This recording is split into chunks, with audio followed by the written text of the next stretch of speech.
15주 동안 오시느라고 너무 고생 많으셨습니다. 우리 서로 위해서 좀 위로와 격려의 박수를 좀 해주시기 바랍니다.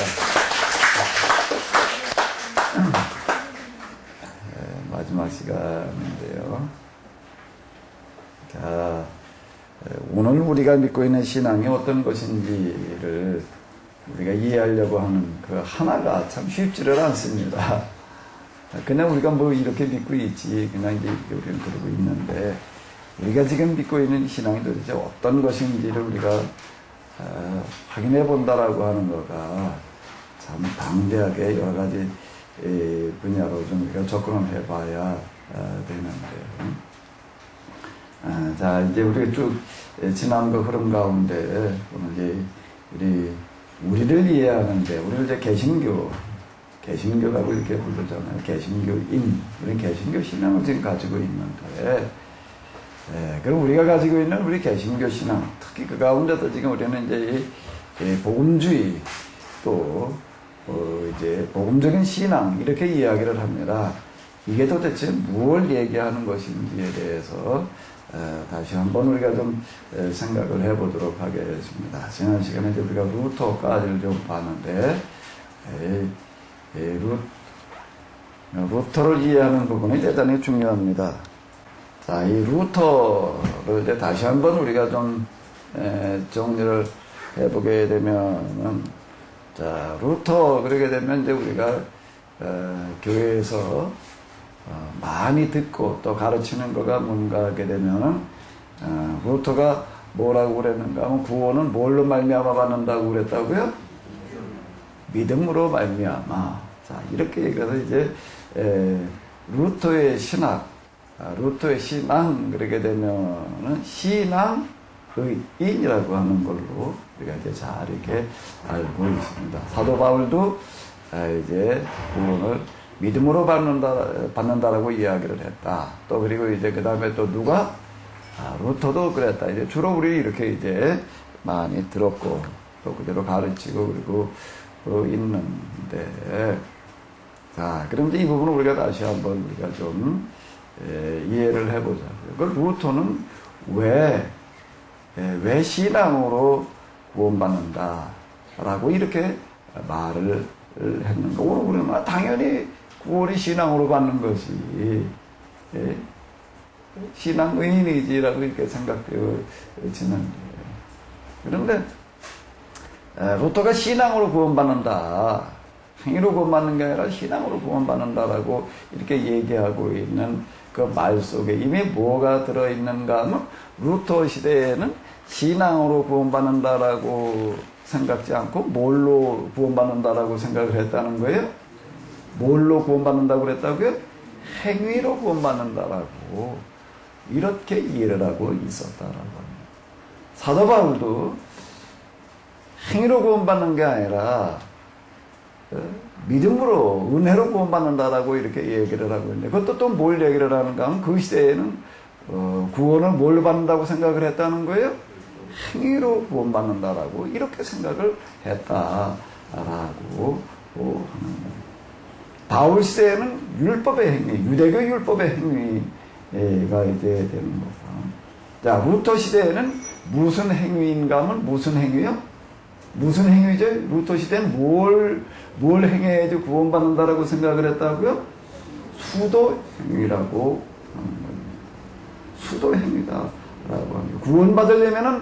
구원받으려면은 뭐를 해야 된다? 수도를 실천해야 된다라고 이렇게 생각을 하고 있었다라고 하는 겁니다. 그러니까 루터가 수도사가 된 동기가 무엇 때문인가 하게 되면은 무엇 때문인 거예요? 구원받기 위해서였다라고.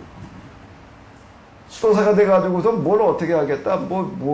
다른 뭐가 있다는 게 아니라 구원받으려면은 뭐가 돼야 된다? 수도사가 돼야 된다라고 생각을 했기 때문에. 그 왜 구원받으려면 수도사가 돼야 된다고 생각을 했는가 하면 그 시대는 그렇게 생각을 하는 거예요.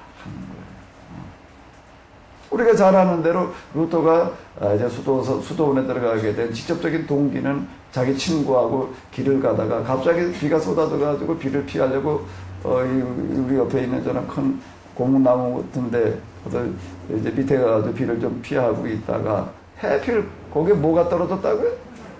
벼락이 떨어졌어요. 해필 그날 벼락이 떨어져가지고서 같이 거기서 둘이 서 있다가 같이 서 있던 친구는 그 자리에서 벼락을 맞아서 죽었는데 그 죽는 모습이 별로 은혜롭게 죽은 게 아닌 것 같아요. 아주 고통스럽게 그냥 흉하게 죽는 어떤 이런 거였던 것 같아요. 그 모습은 너무 충격을 받습니다. 너무 충격을 받아가지고 그게 이 죽음에 대한 공포와 두려움에 사로잡혀가지고 이걸 내가 이 죽음으로부터 어떻게 벗어날 것인가라고 하는 걸 가지고 고민을 하다가 구원받기 위해서 이제 어떻게 해야 되겠다? 수도사가 되겠다. 그건 원래 법학도였습니다. 아버지가 광부였다. 이렇게 이제 알려지고 있는데 그 벼락이 떨어지는 순간 여러분들이 만약에 비를 피하려고 고무나무 밑에 갔다가 벼락이 떨어져서 그냥 옆에 사람이 죽어가요. 그럼 뭐라고 그럴까? 그 순간에 그 무의식에 이건 뭐 생각하고 나오는 게 아니에요. 뭐라고 그럴 것 같아요, 여러분들은? 당뇨오질 않아서 모를까? 그래부터는 뭐라고 외쳤는가 하면 성 안나여 나를 구원하소서 이렇게 외쳤다는 거예요. 하나님 나를 구원하소서가 아니라 누구여 나를 구원하소서? 성 안나여 나를 구원하소서 이렇게 외쳤다라고 하는 겁니다. 이제 이런 거 하나하나가 그 시대 신앙을 잘 보여주는 건데 왜 예수님을 부르지를 않고 하나님을 부르지를 않고 안나를 부르느냐라고 하게 되면은 중세를 이렇게 보게 되는 건 성자 신앙이었습니다. 여러 성자들이 있었는데 그 성자들마다 또 독특한 은총을 가지고 있다라고 이렇게 생각을 했습니다. 성자들마다 독특한 은총을 가지고 있다라고 했는데 그 중에서 이제 이 광부들에게 은혜를 베푸는 성자가 있다. 자 이렇게 생각을 했습니다. 그부터의 아버지가 광부였어요. 그리고 광부들에게 은혜를 베푸는 성자가 누군가 하게 되면 안나였다라고 합니다. 중간에 이제 은총을 중지하는 그런 역할을 한다라고 하는 건데요. 그래도 그 광부들에게는 성 안나라고 하는 사람이 뭐와 같은가 하면 일종의 수호신과 같은 그런 역할을 하고 있었습니다. 그래서 그냥 어떻게 그 죽음의 문턱에서 누구를 불렀다고요? 안나를 불렀다. 이게 이제 그 시대 신앙을 잘 보여주는 거예요. 그러니까 여기서 내가 이제 구원받으려면 이제 어떻게 해야 되겠구나? 수도사가 돼야 되겠구나라고 이렇게 생각을 했다라고 하는 겁니다. 그러니까 그렇게 구원받기 위해서 수도사가 됐으니까 어떻게 할까요? 구원받기 위해서 어떻게 해야 되나요? 수도를 정말 최선을 다해서 열심히 해야 됩니다. 근데 그렇게 수도에 전념하면 할수록 난 이제 구원에 이르렀다라는 생각이 드는 게 아니라는 겁니다. 오히려 반대로 갈등과 회의가 계속 일어나는 거예요. 이 문제를 가지고서 이제 선배들과 상담을 하게 되면은 뭐라고 얘기를 하는가 하면 수도에 좀 더 전념을 해라. 뭐 이제 이런 식으로 얘기를 합니다. 그러니까 아무리 수도에 전념을 해도 이게 안 되는 거예요. 루터는 정말 수도에 생명을 걸고 열심히 했습니다. 왜 그런가 하면 수도사가 되기 위한 목적이 뭐였기 때문에요? 이거 다 그랬겠지라고 이렇게 생각할 수 있지만 그 시대 때 수도사가 되기 위한 목적이 꼭 구원의 문제가 아닌 사람들이 많았습니다. 출세를 목적으로다가 수도사가 되려고 하는 사람들이 많이 있었다라고 하는 겁니다. 수도사가 돼가지고 무슨 출세를 하느냐라고 이렇게 얘기를 할 수가 있는데 신분 상승의 계기가 되기 때문에. 그리고 또 수도 원장 자리라고 하는 것은 그 당시에는 아주 그 중요한 주교와 더불어 가지고 이권의 자리 중에 하나가 됐습니다. 그러니까 명예, 어떤 이런 것들 때문에 신분 상승 이런 이유와 목적으로 다 수도사가 되는 사람들이 많았습니다. 그 사람들은 가가지고 수도를 이렇게 진지하게 열심히 할까요? 아닌 거예요. 근데 루터는 진지하게 하면 할수록 이게 이 구원에 대한 확신이 되지를 않는 거예요. 이게 늘 갈등이고 이제 고민이고 뭐 이제 그런데 그러다가 보니까는 이 수도 가운데 그 당시 수도 가운데 또 뭐가 들어 있었는가 하게 되면은 성지순례라고 하는 게 들어 있었습니다. 십자군 전쟁 때도 그러했는데요. 신앙이 빗나갈 때 나타나는 현상 중에 하나가 뭔가 하면 성지순례에 대한 관심과 열의가 드높아진다라고 하는 겁니다. 성지에 가가지고서 무슨 뭘 하나님의 특별한 뭘 경험을 하고 뭐 어쩌고 자꾸 이런 쪽으로다가 이제 이게 치우쳐 가는 거예요. 성지에 어떤 특별한 의미를 주는 그와 같은 여러 성지가 이제 있습니다. 여러 성지, 우리는 지금 성지 순례에 그러게 되면은 주로 이제 예수님의 탄생 지역 아니면 이제 이집트 뭐 시내산 이제 이런 지역들이고 이제 그런데. 그리고 요즘도 성지순례 뭐 이런 이름으로 가는 걸 보게 되면 유럽에 무슨 뭐 이제 여러 교회들 돌아보는 거 뭐 이제 성지순례 이제 이렇게 이야기를 합니다. 그 시절 비슷했습니다. 그러면서 이제 거기에 뭐가 들어있었는가 하게 되면 큰 성당들, 성당이라고 하는 그 이름 자체가 뭘 얘기를 하는가 하면 거룩한 곳이라고 하는 겁니다. 구별된 곳이다라고 하는 이런 개념을 갖다 여기다 이렇게 부여를 해 놓는 거예요. 이게 성당에 그 특별한 성당들이 있다라고 하는 겁니다. 그러니까 그곳을 방문하게 되면은 여기에 또 특별한 무슨 은혜가 임한다. 또 이렇게들 이야기를 했습니다. 그리고 이제 거기다가 이제 성물들, 여러 성자들의 유물, 예수님과 무슨 관련되어졌다라고 얘기하는 그런 유물들을 갖다가 놓고서 또 뭐라고 이야기를 하는가 하게 되면은 여기에 와가지고 미사를 드리게 되면은 여기 와가지고 기도를 하게 되면 무슨 은혜가 임한다, 무슨 죄가 용서함을 받는다. 자, 이런 식으로 가르쳤습니다. 그 중에서도 이제 죄 용서함의 어떤 특별한 무슨 은혜가 임한다라고 얘기하는 그런 곳들이 있었습니다. 그런 곳들에 대한 방문을 이제 권유를 하는 거예요. 그런 데가 대부분 다 어디에 모여 있었는가? 로마에 모여 있었습니다. 로마는 독일 사람들이다. 그러니까 이제 정말 큰 맘 먹고 로마까지 가가지고서 그런 대성당들을 찾아다니면서 특별히 기도를 하고 뭐 미사를 하고 그러는데 아무리 해도 구원에 대한 확신이 안 되는 거예요. 그래서 예수님을 재판하던 빌라도의 관절을 헐어가지고 그 돌로 갖다가 이제 성당을 지었어요. 그 성당을 갖다가 짓는데 그 돌을 갖다가 성당에 무엇에다 갖다 놨는가 하게 되면 예수님을 재판을 했던 빌라도의 집에서 뜯어온 돌멩이니까 그 돌멩이를 이 성당을 질 때 무엇에다 써야 되나? 뭐에다 써야 돼요? 기초석으로 써야 되나? 뭘로 쓰면 좋을 것 같아? 이건 그냥 발로 짓밟아야 된다. 이래가지고 그 성당에 들어갈 때마다 밟고 들어가게끔 만들어 놨어요. 그 뭘 만들어야 돼? 계단입니다. 그러니까 그 거룩한 계단, 뭐 이제 이렇게 얘기를 하는 거예요. 예수님께서 고난받으셨던 어떤 그런 현장에서 뜯어온 돌이다 말할게 여기에는 또 특별한 무슨 은혜가 임한다. 자, 이렇게 이제 가르치는 겁니다. 그 계단에 오게 되면은 다들 어떻게 했는가 하게 되면은 한 계단 한 계단을 그냥 걸어서 올라가지를 못하고 그냥 한 계단 한 계단 다 무릎으로 올라가면서 기도들을 하면서 그러고 올라가는 거예요.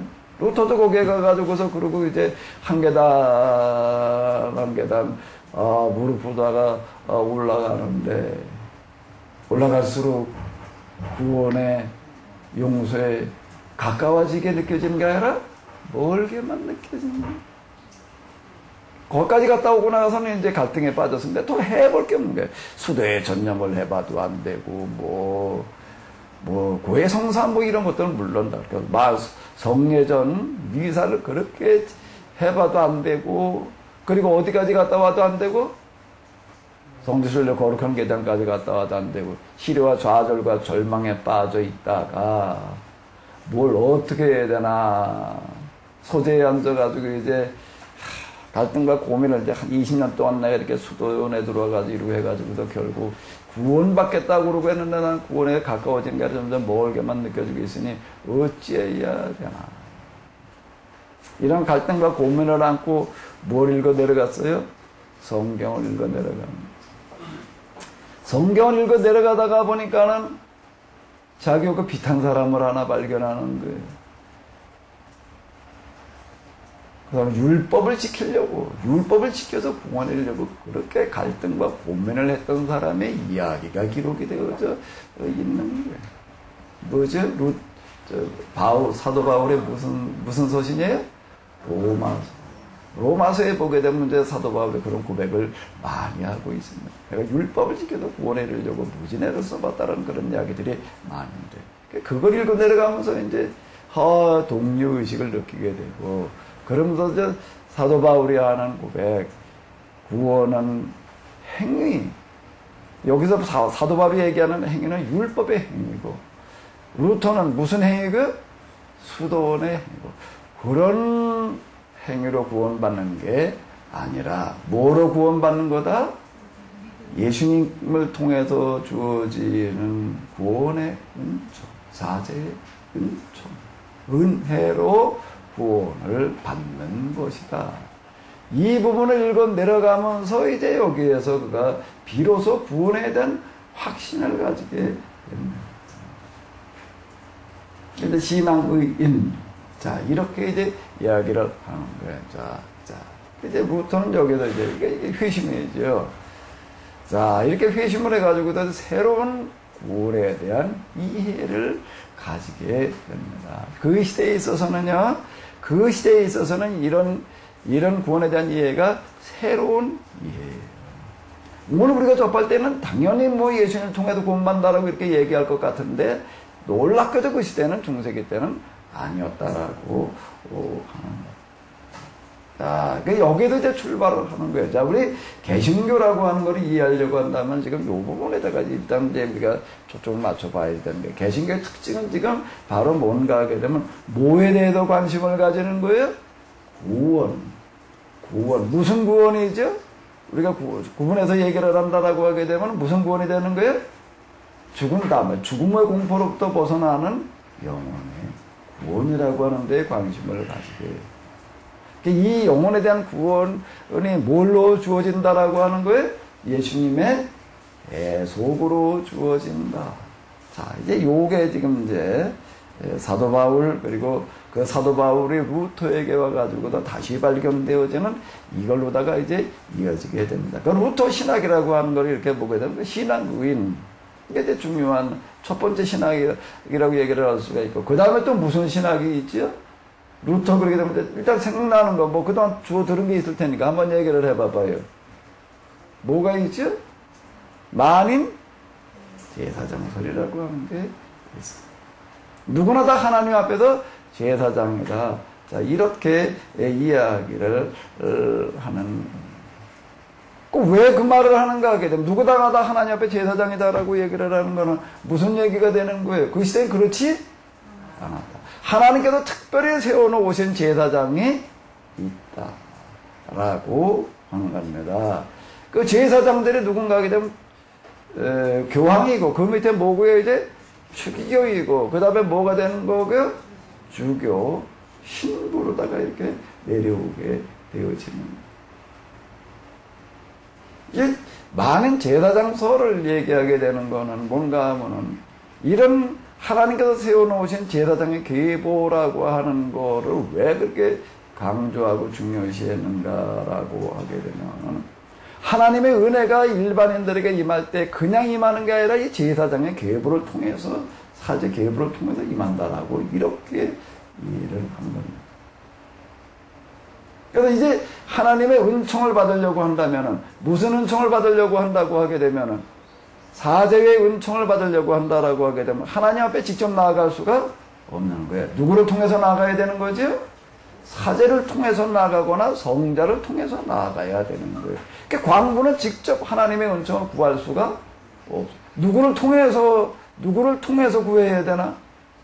누구를 통해서 구해야 돼? 안나라고 하는 성자를 통해서 구해야 되는 거예요. 그러니까 이 시대는 사제와 그리고 성자의 시대였다라고 하는 겁니다. 직접 구할 수가 없는 거예요. 그 대표적인 게 뭔가 하면 고해성사라고 하는 겁니다. 죄를 하나님 앞에 나가도 내가 직접 내가 용서받을 수가 없어요. 누구한테 가서 구해야 되는 거예요? 내가 직접 교황을 찾아가서도 안 되는 거고 추기경을 찾아가도 안 되는 거예요. 누구를 찾아가야 되는 거예요? 내가 다니고 있는 성당의 신부를 찾아가가지고 거기다가 죄를 고해야 되는 거예요. 거기다 그 죄를 고해요. 그러면 그 사람은 그걸 가지고 묶어가지고 또 어떻게 하는 거예요? 고다음. 그 유계질서가 여기는 명확한 겁니다. 이걸 통해서 하나님 앞에 죄 용서함을 받을 수 있다. 이게 또 중세기 신앙이었고 지금까지도 가톨릭 신앙입니다. 이 부분은 지금까지도 그래요. 가톨릭하고 우리하고는 뭐가 다른가 하면 구원에 대한 이해가 많이 다릅니다. 많이 달라요. 우리는요. 왜 이런 것들이 이렇게 이제 생겼느냐라고 얘기를 하나, 그건 이제 앞에서 제가 얘기했던 것처럼 중세기에 이제 교권주의가 이거를 만들어 놓고 있었다라고. 근데 개신교에서는 교회 안에서 이제 목회자와 교인들 간에 분란이 일어나가지고서 뭐 분열이 일어나고 심지어 뭐 목회자가 쫓겨나고 하는 경우들도 비일비재한데 가톨릭에서는 생각할 수가 없습니다. 생각할 수가 없어요, 거기서는요. 가톨릭에서는. 왜? 이게 전적으로 무슨 관계이기 때문에요? 주종 관계이기 때문에. 거기서 사제와 신자는 우리 교회에서 목사와 교회 내 관계 수준이 아니에요. 주종 관계입니다. 거기는 신부제도 저항을 한다, 도전을 한다라고 하는 거는 그건 파문당할 제목에 들어가는 겁니다. 아무리 잘못했다라고 하더라도요, 사제가 아무리 잘못했다라고 하더라도 그거에 대해서 어쩌고저쩌고 왈가왈부 할 수 있는 체제가 아니다라고 하는 겁니다. 그때 이 많은 제사설이라고 하는 어떤 이런 것들이 왜 얘기를 하고 있는가, 무슨 문제 때문에 얘기를 하는 거예요? 그걸 구원 문제. 그러니까 은총론이 되는 거예요. 은총에 대한 이해에 관한 어떤 이런 거가 되는 거고. 그리고 또 루터의 신학 가운데에서 중요한 것 중에 하나가 뭔가 하게 되면은, 이 성만찬 이해가 이제 이렇게 되겠는데, 가톨릭은 뭘 이해를 했는가 하게 되면 화채설입니다. 그 화채설이라고 하는 어떤 이런 거가 또 뭔가 하면 구원을 받는 방식하고 직접 연관이 되어져 있는 거예요. 떡과 포도즙을 갖다 놓고 사제가 기도를 하는 순간 이게 뭘로 변한다는 거예요? 예수님의 진짜 살과 피로 변한다. 신부의 기도에는 그런 능력이 있다라고 이렇게 이야기를 하는 겁니다. 그래서 이제 구원받으려면은 어떻게 되는 거예요? 예수님의 살과 피를, 너희가 내 살과 내 피를 먹고 마시면 구원받으리라 라는 그 말씀에 따라 가지고서 이걸 먹고 마시게 되면 뭐 한다는 거예요? 구원받는다 라고 이렇게 이야기를 하는 겁니다. 거기 그 성만찬하는 거 보게 되면 대단히 거룩하게 진행을 합니다. 그리고 예배 자체가 뭐 중심인가 하면 성만찬 중심인 거예요. 지금도 그렇습니다. 거기서 가톨릭에서는 예배를 뭘 예배라고 그러는가 하면 성만찬을 진행하는 걸 예배라고 그러는 거예요. 그래서 성만찬을 진행하면서 신과 기도해서 예수님의 살과 피로 변한 그 성사를 먹고 마시는 걸로 구원을 받는다라고 이렇게 이야기를 하고 있는 거예요. 그러니까 루터는 구원에 이르기 위해서 이 성만찬을, 이 미사를 뭐 하루에도 몇 차례씩 뭐 이러고 진행을 하는 거예요. 거기서 떡과 포도주를 먹고 마신다고 해도 구원의 확신이 드나 하면 그게 아니더라. 여기서 이제 화채설에 대해서 거부하고 임재, 이제 개신교로 넘어오게 되면은 이제 화채설을 주장하지를 않습니다. 이 화채설을 왜 주장하게 되는가 하면은 그것도 또 하나의 뭔가 하게 되면은 교권에서 나오는 교권 신학이다라고 하는 겁니다. 어쨌든 이런 것들이에요.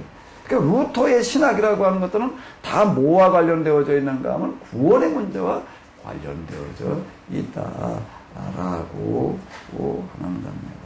그거가 지금 오늘 우리 이 개신교의 특징이 되어지는 거예요. 루터이고요. 그러니까 우리는 개신교 신앙은 뭐에 대해서 일단 관심을 가지는 거죠? 뭐에 대해서 일단 관심을 가지는 거예요? 무슨 문제에 대해서요? 구원 문제가 되는 겁니다. 무슨 구원 문제요? 영혼 구원의 문제가 된다라고 하는 겁니다. 이에 대한 지대한 관심에서부터 그러면서 이 구원을 뭘로 받는다라고 생각을 하는 거죠? 누굴 통해서요? 예수님을 통해서. 그래서 예수님을 통해서 구원받았다라고 하는 뭐에 이제 많은 관심을 가지는가, 뭐 확신이라고 하는 데다가 이제 초점을 많이 맞추게 되는 거예요. 루터의 이제 휘심. 네, 자, 이런 것들이 이제 그런 역할들을 하게 되는 거죠. 그가 이제 면제부, 이 종교개혁의 도화선이라고 하는 건 면제부 판매가 이제 되는 건데, 루터가 살고 있던 지역에까지 와가지고서 이제 면제부를 파는 그런 일들이 이제 벌어졌습니다. 면제부를 파는 장사꾼이 와가지고서 이제 이거를 떠들어대는데, 뭐 어떻게 되는가 하게 되면은, 나눠 먹기로 다 진행을 하는 거예요. 내가 가도 얼마치를 팔아오게 되면은 그 중에 몇 달을 띄워주겠다. 이렇게 돼 갔습니다. 그러니까 파는 사람은 더 많이 팔수록 뭐가 되는 거예요? 장사가 되는 거예요. 장사가 되는 거예요. 그래가지고 뭐라고도 떠들어대는가 하면 이걸 사면은 구원을 받는다. 근데 다 샀어요. 살만한 사람 다 샀어. 그러니까 또 팔 수가 없어. 그러니까 어떻게 해야 돼, 이제? 세상을 넓혀야 되지. 넓혀야 되는 거죠. 누구한테 넓혀야 되는 거예요? 죽은 사람까지도. 그 후손이 사면은 어떻게 된다? 죽은 사람도 연옥에 있다가, 지옥에 있다가, 어디로 갈 수가 있다? 그 영혼이 구원에 이를 수 있다. 자, 이렇게 얘기를 하는. 그래서 뭐라고 얘기를 했는가 하게 되면 면제부사는 그 돈을 갖다가 이제 함에다 갖다 이렇게 넣게 되면 요즘처럼 그때는 옛날엔 화폐라는 게 종이돈이 아니라 뭐예요? 동전에. 그러니까 넣으니까 떨어져가고 떨어져요. 떨어지는 그 소리가 무슨 소리다? 죽은 당신의 부모나 조상들이 지옥에 있던 영혼이 어디로 올라가는 소리다? 실제로 그렇게 떠들어댔다는 거예요.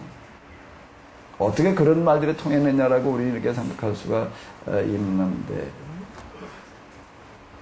다시 한번 잘 생각해 보게 되면 오늘 우리도 방식은 다르지만은 똑같이 지금 면제부를 팔아먹고 있는 시장입니다.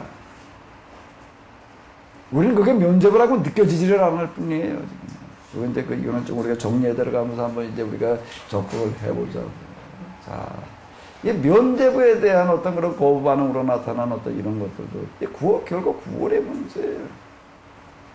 그 당시 또 이제 이 인쇄술을 타고서 이제 유럽 전역으로 퍼져나가지고도 종교개혁이 이제 성공을 거두게 되는데, 그 이전에도 루터가 얘기하려고 하는 것과 비슷하게 얘기하려고 했던 사람들은 많이 있습니다. 종교개혁 선구자들 이렇게 얘기를 할 수가 있는데, 루터 때 와가지고서 이제 이게 가능해졌는데, 가능해진 주요 이유는 뭔가 하면 인쇄술을 통해 가지고도 그냥 급속도로 퍼져나갔다라고 하는 것과, 그러니까 이때쯤 와가지고서는 이제 이 성로마 제국이라고 이렇게 불리던 제국이 이제 민족주의가 등장을 하면서, 민족주의가 등장을 하는 거는 무엇과 더불어 맥을 같이 하는가 하면 르네상스 운동이 일어나면서부터 사람들이 이제 지각이 깨어나기 시작을 하다가 보니까 이제 이게 민족주의가 이제 등장을 하게 되고, 이제 성로마 제국이 해체되는 그와 같은 시점으로 이제 들어가게 됩니다. 그래서 이제 오늘 이제 유럽이 여러 나라들이 이제 등장을 하게 되는데, 그와 같은 그 시점에다가 보니까 루터가 어떤 사람이 되었는가 하면, 독일 사람들, 독일 민족들에게는 그 민족적인 영웅이 된 거예요. 이래가지고 이제 이 민족주의가 이제 이걸 방패막 역할을 해줘가지고 이제 살아남게 되는 거예요.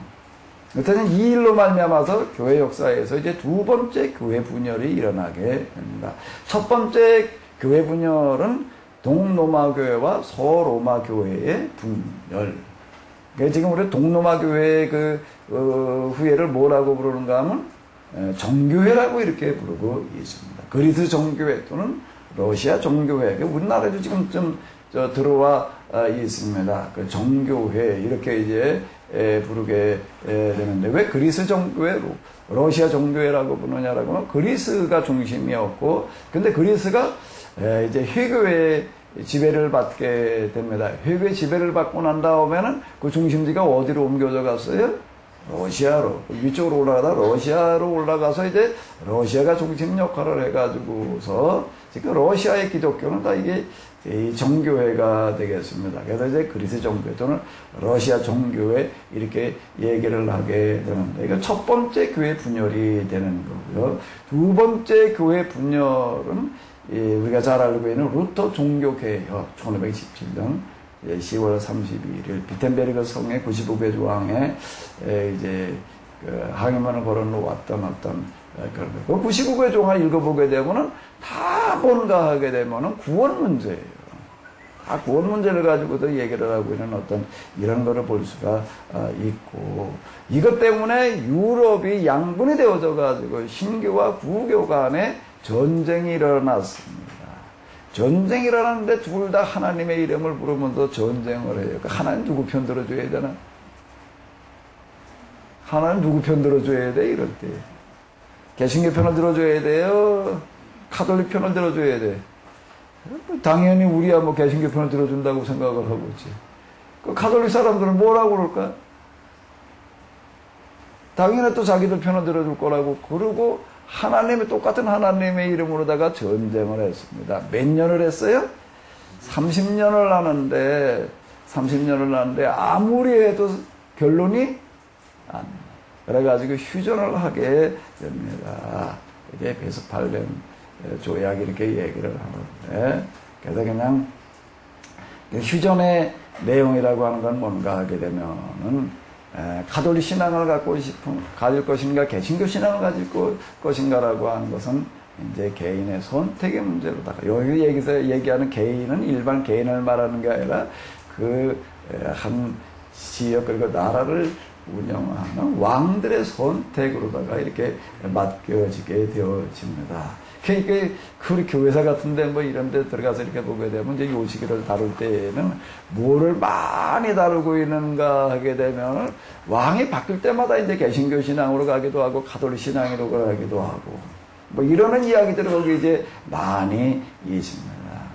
많이 있기도 하고, 그 왕이 또 이제 자기 어떤 편리에 따라 가지고서 신앙을 또 이제 바꿔놓기도 하고 뭐 이러는 어떤 것들을 볼 수가 있는데, 그 대표적인 게 뭔가 하게 되면 성공회라고 합니다. 맞죠? 성공회라고 하는 게 지금 들어와 있는데, 성공회 이름을 왜 성공회라고 우리말로 번역을 했나? 성공했기 때문인 것 같아.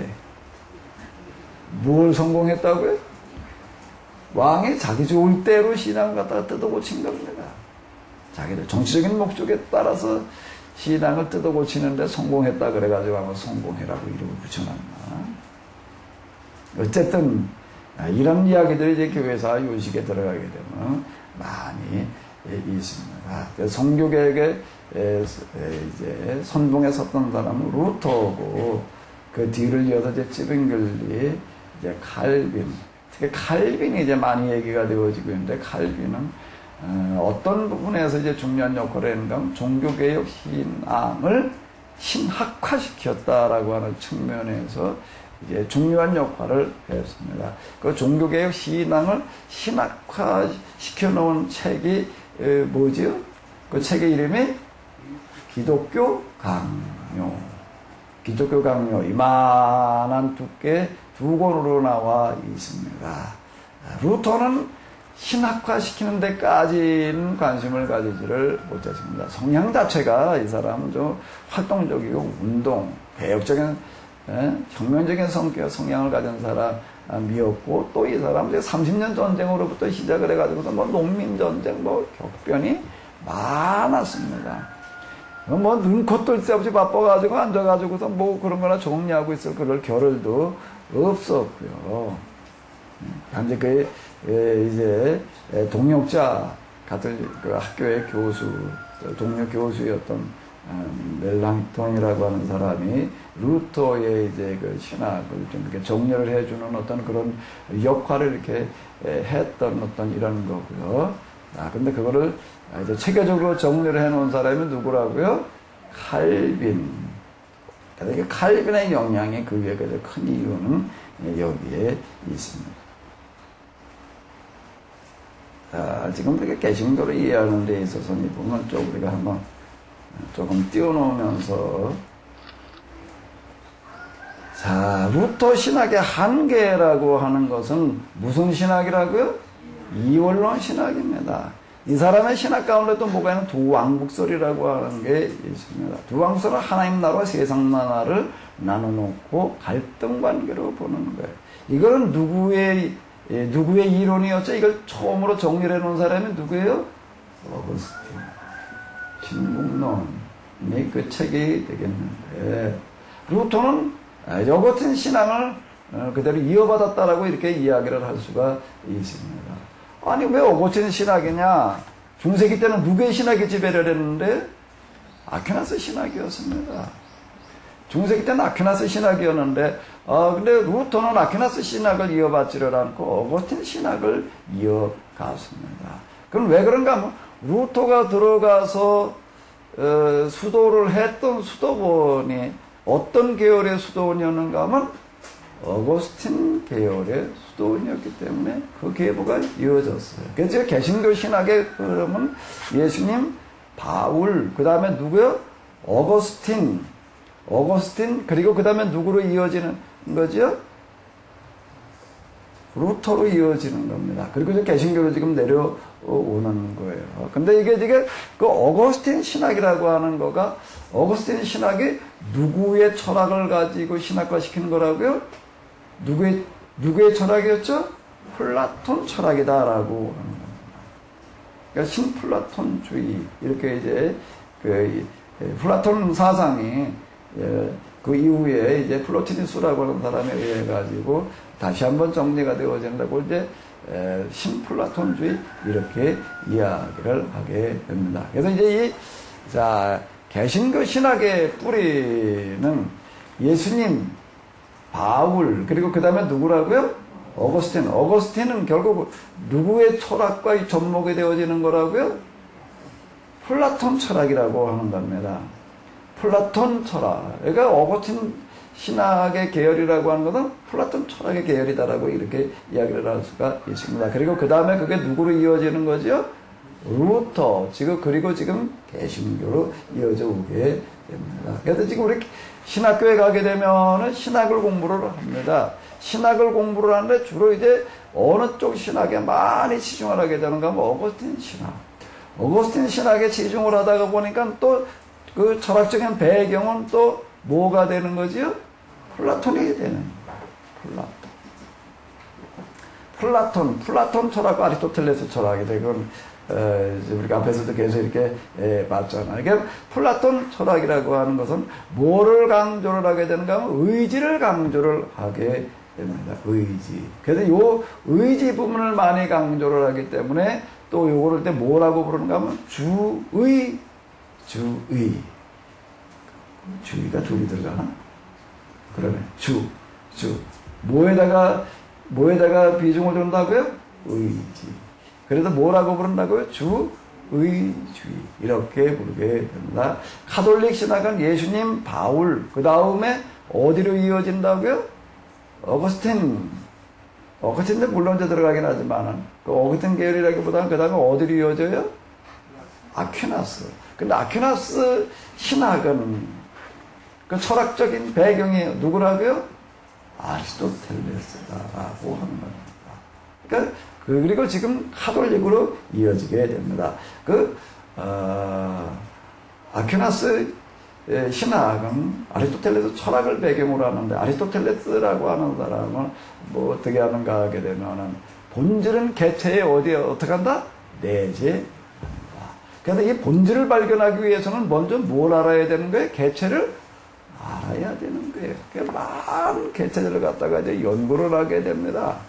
물고기부터 나무에 이르기까지 연계 대상이 아닌 게 없는 거예요. 그런 것들을 다 갖다 논리적으로, 그러니까 논리학이 거긴 뭐가 되는가 하게 되면은 모든 학문의 기초가 되어지는 거예요. 그러니까 여기는 이 알미라고 하는 거에 대해서 비중을 많이 두게 됩니다. 그래서 여기를 뭐라고 부르는가 하게 되면 주의주의와 대비해가지고 뭐라고 부르죠? 뭐에다가 비중을 둔다? 주지주의, 주의주의 이렇게 이야기를 하게 됩니다. 그러니까 주의주의는 플라톤은 뭐라고 얘기를 하는가? 이 세상 모든 것들은 이데의 세계의 뭐다? 모상이다. 그래서 우리는 뭐에 따른 삶을 살아야 된다? 이데에 따른 삶을 살아야 된다. 그러니까 의지가 강조가 되어지는 거예요.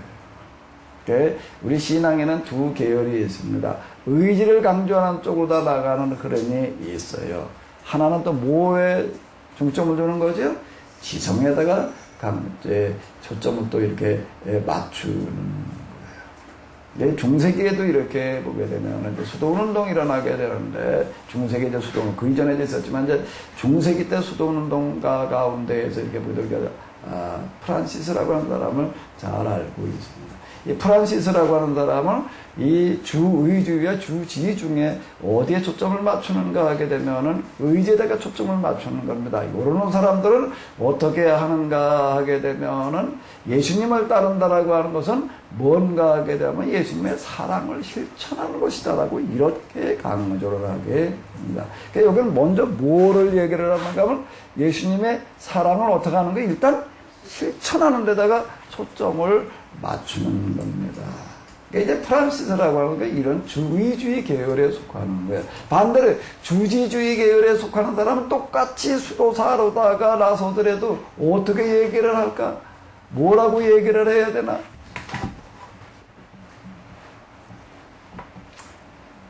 사랑을 실천하러 나가기 이전에 먼저 해야 될 일이 있다. 먼저 해야 될 일이 있다. 이렇게 얘기를 하는 거예요. 뭐를 먼저 해야 되는 거지요? 내가 하려고 하는 일이 도대체 무슨 일인지. 먼저 어떻게 된다? 알아야 된다라고 요렇게 이야기를 합니다. 예수님을 만나려면 사랑을 실천을 통해서 만나야 된다. 이렇게 얘기하는 흐름이 있고요. 교회에서 이렇게 보여요. 예수님의 사랑을 실천하려고 한다면 예수님의 사랑을 실천한다는 게 뭘 어떻게 하는 건지 먼저 어떻게 된다? 바로 알아야 된다.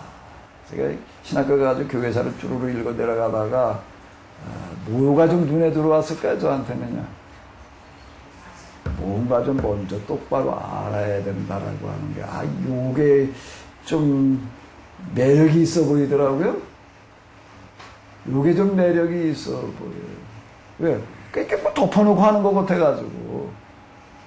그러다 보니까 여기까지 왔어요. 그러다 보니까 제가 여기까지 왔습니다. 그래서 저는 주의주의예요? 주지주의 계열이에요? 어딘 것 같아요?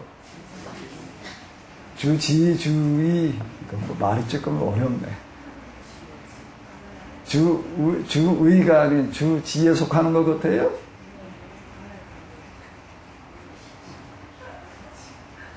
저한테 여러분들이 물으시면 내가 뭐라고 대답을 할까? 주의주의도 아니고 주지주의도 아니다.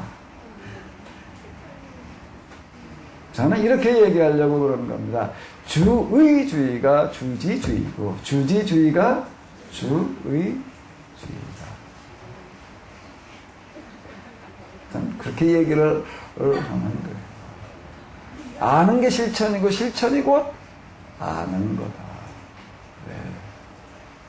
헬레니즘 계열에서는 나눠놓고 생각을 하지만은요, 헤브라이즘은 어떻게 하는 거예요?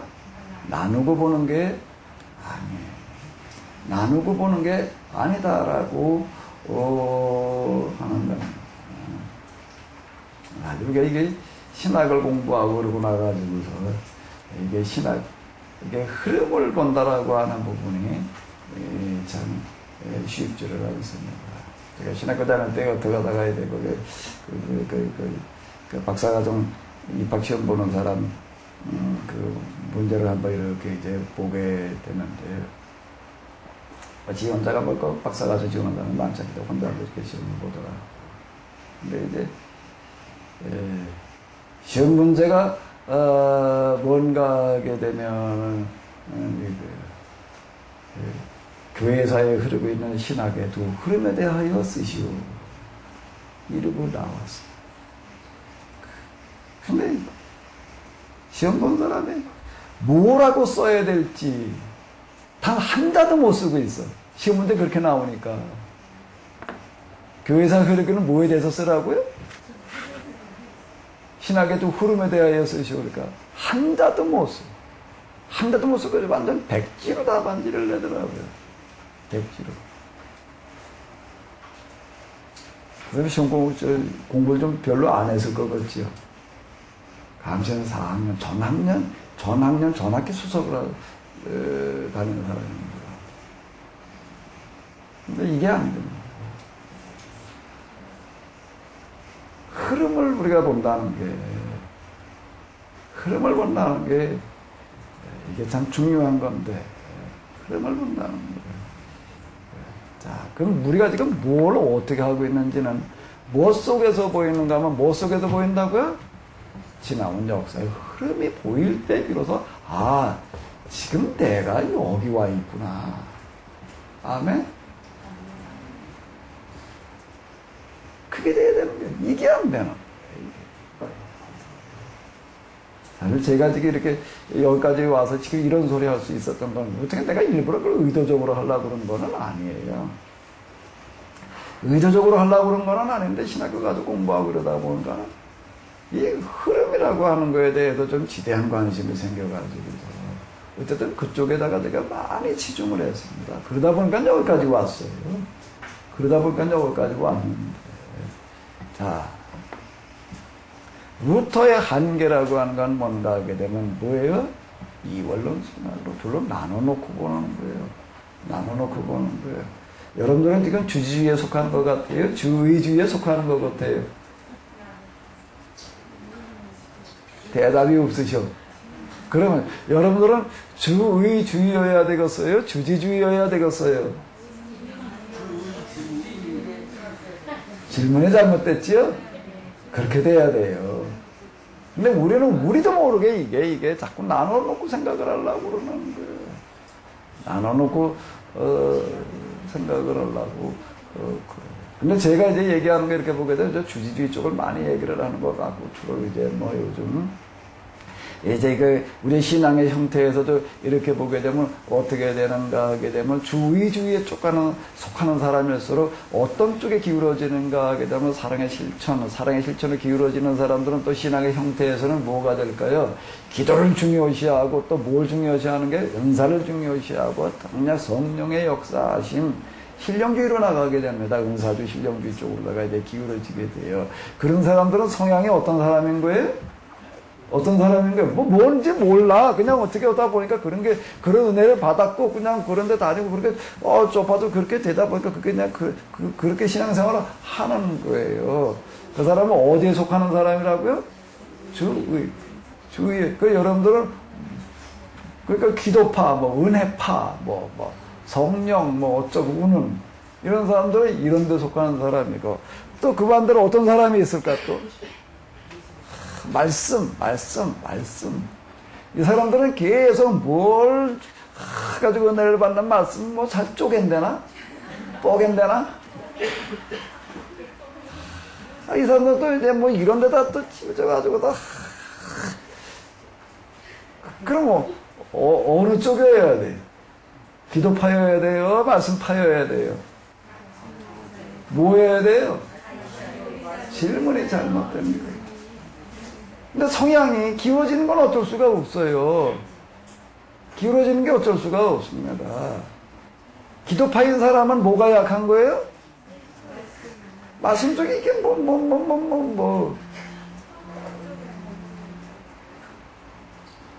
또 말씀하는 사람은 또 어떻게 되는 거예요? 또 기도는 또 별거 아닌 걸로 또 이렇게 생각을 하는 거예요. 또 은사, 능력, 그런 비판만 하려고 그래.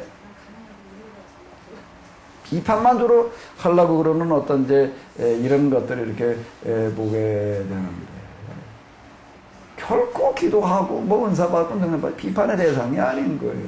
뭐의 대상이에요? 뭐의 대상이에요? 경험의 대상이에요. 아멘? 경험해보지 않으면 말하지 말아야 돼요. 경험해보지 않은 거 비판하지 말아야 돼요, 함부로. 아멘? 그래서 경험을 해보려고 그래야 돼요. 기도 좀 해야지. 아멘? 내가 기도하려고 그래야 될 일이지, 그게 비판해야 될 일이 아닌 거예요. 기도만 하면 다야? 그거 안 하면 다야?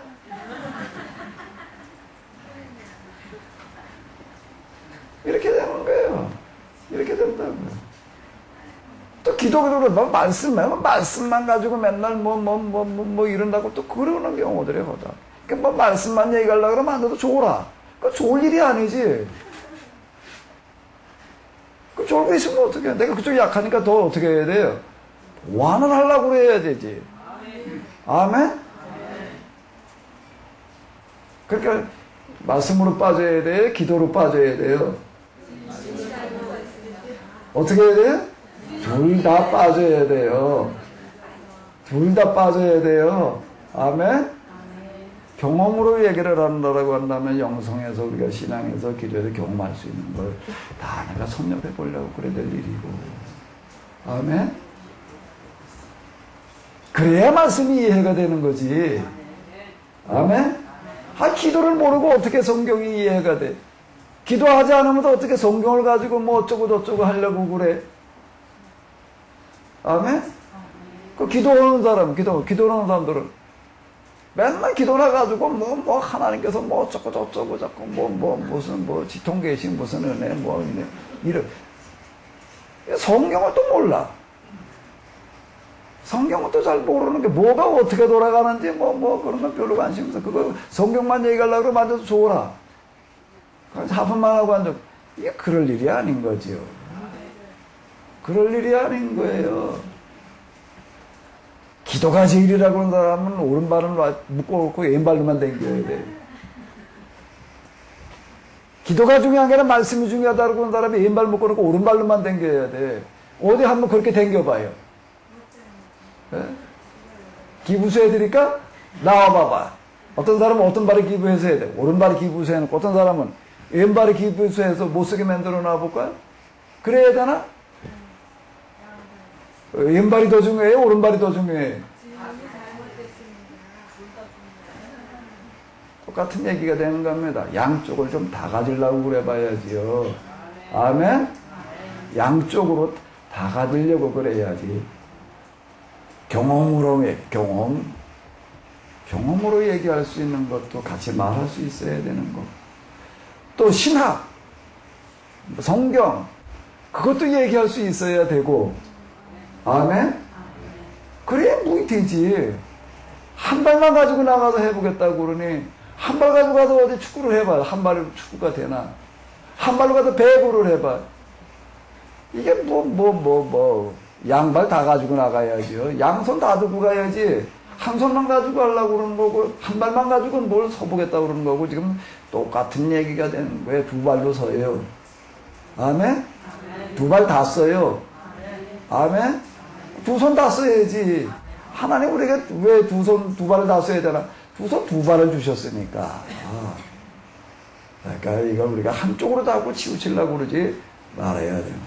제가 학교 다닐 때 사랑을 실천하기 전에 먼저 알아야 된다라고 이 부분에 좀 관심을 가지게 됐던 건 뭔가 하면 너무 그런 쪽에 무지하다가 보니까 그랬던 거지. 둘 중 하나를 내가 선택하려고 그랬던 거가 아닙니다. 자꾸는 둘 중 하나 선택으로 다 접근을 하려고 그러는 거예요. 나눠놓고 볼 게 아니라 어떻게 놓고 보자고요? 붙여놓고 보자라고 하는 거예요. 근데 이게 루터 신학이라는 게 이원론 신학이다라고 하는 겁니다. 이원론 신학이라고 하는 거가요, 어떻게 되는가 하면 세상 일에 대한 무관심에 영적인 일에만 자꾸 관심을 가지고 그게 아주 무서운 게 어떻게 되는가 하면 세상에서 일어나고 있는 온갖 불의와 부정과 부패에 대해서 무관심해지거나 무관심해지거나 거기에 대해서 내가 어떤 역할을 하려고 그러지를 않는 거예요. 왜 이 세상이란 게 뭐 망해버릴 건데 뭐 죄가 지배하는 건데 뭐 마귀가 지배하는 건데 뭐 이렇게 나가는 거예요. 이 세상이 죄가 지배하는 세상이어야 되나? 이 세상이 마귀가 지배하는 세상이어야 되나? 이 세상을 누가 만들어놨어? 죄가 만들고 마귀가 만들어놨나? 그건 모순인 거예요. 이 세상을 누가 지배해야 돼요? 하나님께서 지배하셔야 되는 거예요. 아멘? 이 세상에 마귀가 지배하면, 죄가 지배하면 되겠어요? 안 되는 거예요. 그 뜯어 고치려고 그러는 게 이게 없는 겁니다. 이 부분이 안 되는 거예요. 그 신앙이 그렇게 좋은 사람일수록 이렇게 보게 되면요. 어떻게 되는가 하게 되면요. 그 사람들일수록 뭐가 아주 취약한가 하면 권력과 결탁합니다. 돈 가진 사람과 결탁하고요. 한번 봐봐요. 우리나라 독재 정권 때 군사 정권 저 조창기조에 참석했던 사람들 어떤 부류의 사람들인가 한번 보라고요. 어떤 사람들이었는가. 군사 정권에 항상 득세할 때 감옥 가는 목사가 있었고요. 조창기도에 가는 목사들이 있었어요. 어떤 사람이 조창기도에 갔을까? 아주 이 구원에 대해서, 그냥 신앙에 대해서, 그냥 목회에 대해서 기대한 관심을 가지고 뭐 그렇게 큰 교회 만들어 놓고 뭐 어쩌고 한다고 그런 사람 꼭 그런 데 가서 앉아 있어요. 지금도 마찬가지예요. 각 지역에서 활동하는 어떤 이런 것들 이렇게 보게 되면 대통령 그 조창기대뿐만 아니라 각 지역에도 다 있잖아요. 그런 데 가가지고도 자꾸 비비적거리고 비비적거린다는 말이 아주 딱 좋을 것 같아요. 그런 데 가서 뭘 어떻게 해보려고 그러고 있는 사람일수록 어떤 사람들인가 하면 그런 성향의 사람들입니다. 이게 없는 게 역사의식이 없는 거예요. 그리고 신앙의식만 가지고 해보겠다고 지금 그리고 그냥 구원에 이 사람들이 독재를 하던 이런 거에 대해서는요 무관심하거나 침묵으로 일관하는 겁니다. 독일에서 루터가 등장을 해가지고도 종교개혁을 일으킨 나라인데 거기서 히틀러가 등장을 해가지고 세계대전을 일으키고 그러는데 여기에 대해서 루터교 목사들 가운데서 뭐라고 말한 사람이 없어. 잘못된 거다 말해 이렇게 얘기하는 사람이 없는 거예요, 이게. 그래서 저 유대인들을 갖다 수백만씩 갖다 죽이고 세계대전을 일으켜가지고서 그냥 온 세상을 다 그냥 집어넣으려고 그러고 있는 판인데도 광란의 도가리로 몰고 들어갔는데도 그거에 대해서 침묵은 고사하고 동조하고요. 그러고 나가는 거예요. 이 루터교 개신교의 치부는 바로 여기에 있어요. 근데 유일하게 한 사람이 저항하고 나섰어요. 그래가지고 가서 죽었다고요. 그 사람이 누구지요? 보네프예요. 39살에 죽었대나? 젊은 나이에. 히틀러에 대해서 총 들고 나서서 그런 건 아니고 강단에서 비판하다가 잡혀가 죽는다고요. 그런 게 없는 거예요, 도대체 이게.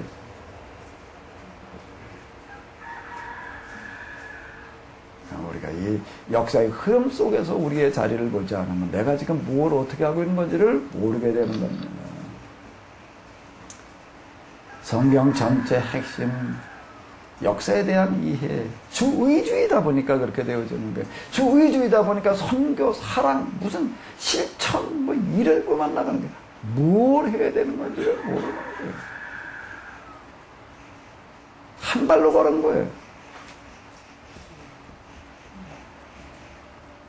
하나님께서는 항상 균형을 세상 모든 걸 만들어 놓으신 거를 보게 되면 그래요. 눈도 몇 개 주셨어요? 귀도 몇 개? 콧구멍도 몇 개? 어느 한쪽을 치우치지 않게. 폐도 2개예요. 신장도 2개고. 장기들도 보게 되면은요, 좌우로다가 이렇게 균형을 맞추게끔 이렇게 이제 만들어져 있는 어떤 이제 이런 것들을 이렇게 볼 수가 있는데 한쪽을 자꾸 치우치는 겁니다.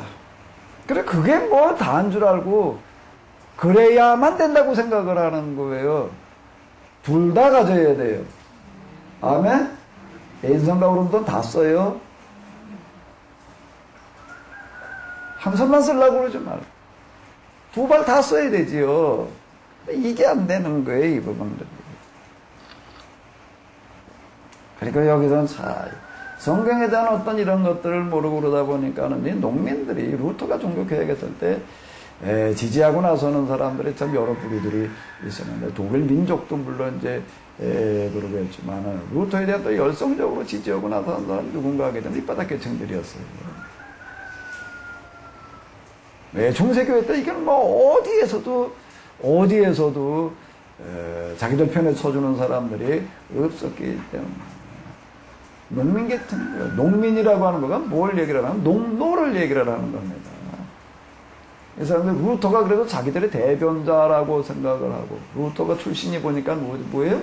광부, 농노는 아니지만 좀 중간급에 들어가기는 하지만 그래도 자기들 편이라고 생각을 해가지고 전적으로 지원을 하고 따랐습니다. 루터는 우리의 대변자다. 그래도 우리의 좀 권익을 그래도 좀 지켜줄 사람일 거다라고 이렇게 이제 생각을 하고 그리고 지원을 했는데 결국 루터는 누굴 선택을 하는가 하면 농민과 농노들과 귀족 사이에서 누구를 선택을 하는 거예요? 귀족을 선택을 해서. 왜 그런가 하면 뭐 거기 여러 가지 요인에서 농민들이 너무 과격하게 그냥 좀 무력을 사용하고 뭐 그러려고 그런다라고 하는 어떤 이런 것 때문에 이제 귀족 편에서도 그리고 농민들에 대해서 무력 진압을 그때 루터의 영향이라고 하는 거가 그 대단히 컸을 때이기 때문에 귀족들에게 농민들의 반란을 무력으로 진압하도록 독려를 하게 됩니다. 그래가지고 몇만 명이 죽어가는 거예요? 10만 명. 뮨쩌라고 하는 사람이 이제 이 농민 운동에 이제 그 지도자적인 그런 역할을 하던 사람이 되는 건데요. 이거가 나중에 참 아주 큰 대가를 치러야 되는데 뭘로다가 다시 뮨쩌의 농민 저항운동이 다시 전개가 되어지는가 하면 뭘로요? 레닌 혁명으로다가 다시 재발하게 됩니다. 루터의 가장 큰 실체에게는 뭔가 하게 되면 이 두왕국설, 신학의 두왕국설이다 보니까 또 그렇게 흘러가는 거예요. 그리고 이제 이 농민들에 대해서 진압으로 나아가던 귀족편에 손을 들어준 어떤 이런 거예요. 그러니까 이게 신앙이 지금 우리가 가지고 있는 건 보수신앙이라고 이렇게 구원신앙이라 영원 구원신앙에 치우치는 사람일수록 항상 어디와 빌붙는다고요? 어디와 빌붙어요? 권력과 결탁을 하게 됩니다. 꼭 그런 형태로 나가게 돼요. 그 이후의 역사가 계속 그렇습니다. 그건 지금도 마찬가지예요. 지금도 마찬가지다라고 하는 겁니다. 우리나라 군사정권 시대 감옥 가는 목사님들은 다 어떤 분들이었는가 하게 되면 저항하는 사람들이었어요. 농민 편에 서는 사람들이었습니다. 이 사람들은요. 우리나라도 주로 어디 출신들이었는가 하게 되면 한신 그리고 그 민중신학 이런 거 하던 사람들이 주로 감옥살이하고 그러고 했는데 보수편에서 한다고 맨날 비판만 하고 있는 어떤 그런 것들을 볼 수가 있습니다. 이게 다 여러 가지 이유가 있겠지만요. 하나 안타까운 건 무지의 소산이다라고 하는 겁니다. 우리가 지금 어떤 신앙을 가지고 있는지에 대한 이해가 없다 보니까 나타나는 그런 부분이 참 많은 것 같아요, 이 부분이.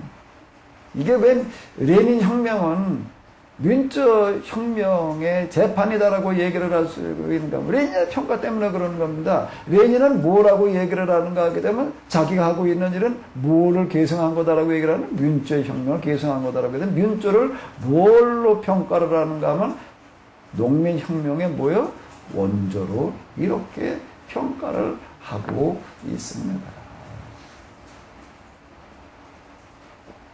루터에 대해서 접근하면서 요즘 진보적으로 접근하는 사람들이나 이런 얘기를 할까? 뭐 이런 얘기를 별로 안 해요. 신앙적인 문제나 가지고 쭉 그냥 신앙 의인만 가지고 뭐 많은 제사도 이거나 가지고도 드립다 얘기. 어떻게 얘기를 한다고요?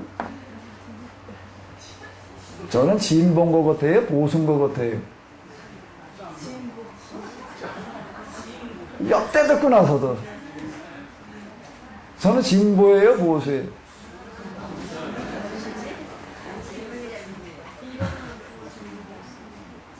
난 이렇게 생각을 하는 거예요. 진보가 보수고 보수가 진보여야 된다. 같이 가야지요. 같이 가야지. 자꾸 이걸 나눠놓고 가려고 그러는 거예요. 지금 뭐 우리들 뭐 교회도 무슨 뭐 이제 보수 쪽 연합, 진보 쪽 연합해가지고서 뭘 또 서로 뭘 그러고 있어. 하나로 묶어야지. 아멘? 그게 그렇게 안 돼. 한솥밥이 그렇게 안 돼. 교회당 안에서도 뭐 사람 몇 명 또 성향이 좀 다르다고 또 따로따로 놀라고 그러고, 이거 뭐 좀 커지면 또 커진 대로 또 그러고 있고, 하나님 나라 가서 또 따로 놀을래나? 그 사람들 가서 그렇게 왼쪽 하나님, 오른쪽 하나님을 나눠놓을 것 같아.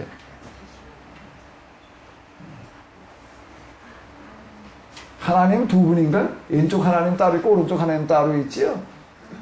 주의주의 하나님 따로 있고 주지의 하나님 따로 있지요? 보수 하나님이 있고 진보 하나님 있나? 그리고 하나님 나라 가겠다는 거예요. 하나님 나라를 가려면 일단 하나님이 한 분이심을 믿어야지. 그 사람이 하나님 나라 가는 거예요. 아멘? 좀 진보인 것 같다고 그런 사람은 좀 보수적인 부분을 배워야 되는 거고, 보수적인 사람은 어느 쪽을 좀 배워야 되는 거고요? 다 장단점이 있는 거예요. 합쳐져야 장단점이 모아지는, 장점이 모아지는 거지요. 나눠지게 되면 어떻게 되는가 하면 단점만 드러나요. 합쳐지면 뭐가 되고요? 장점만 드러나고, 나눠지면 뭐가 되고요? 단점만 드러납니다.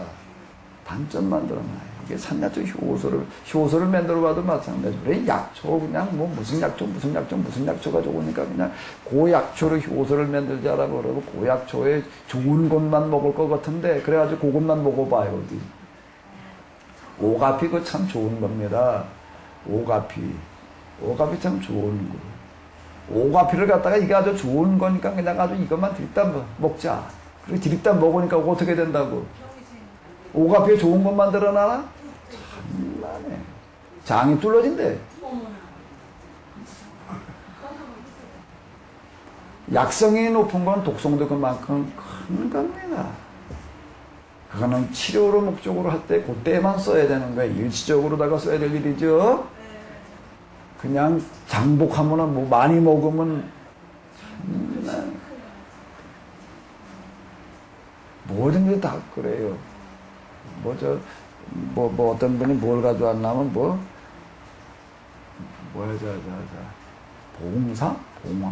산삼이 있고 뭔 삼이 있고 그런데 봉삼인가가 있다고 그러더라고요. 그 효과를 보면 또 산삼보다 더 좋대나 사람들이 별로 알려지려라는. 그걸 이렇게 만들어다 준 분이 만들어주고도 뭐라고 얘기를 하냐면 이게 값으로 따지면 몇백만 원씩 되는 건데, 이게 2년 묵은 다음에 요런 조그만 잔다 하나씩 먹어라. 얼마 있다가 또 전화가 왔어. 근데 목사님, 제가 지금 어디 TV를 봤는데 어떤 전문가가 나와서 얘기를 하는데요. 그거 오래 먹게 되면 간이 망가진대요. 나도 그때 몰랐는데 그 얘기 들었어요. 그래 내가 걱정돼가지고 전화를 하는데, 판단은 알아서 하세요. 먹든지 말든지 알아서 하래. 그거 먹어야 돼, 말아야 돼? 그거 왜 말아? 왜 먹어야지? 어떻게 먹으면 되나? 합쳐서 먹으면 돼.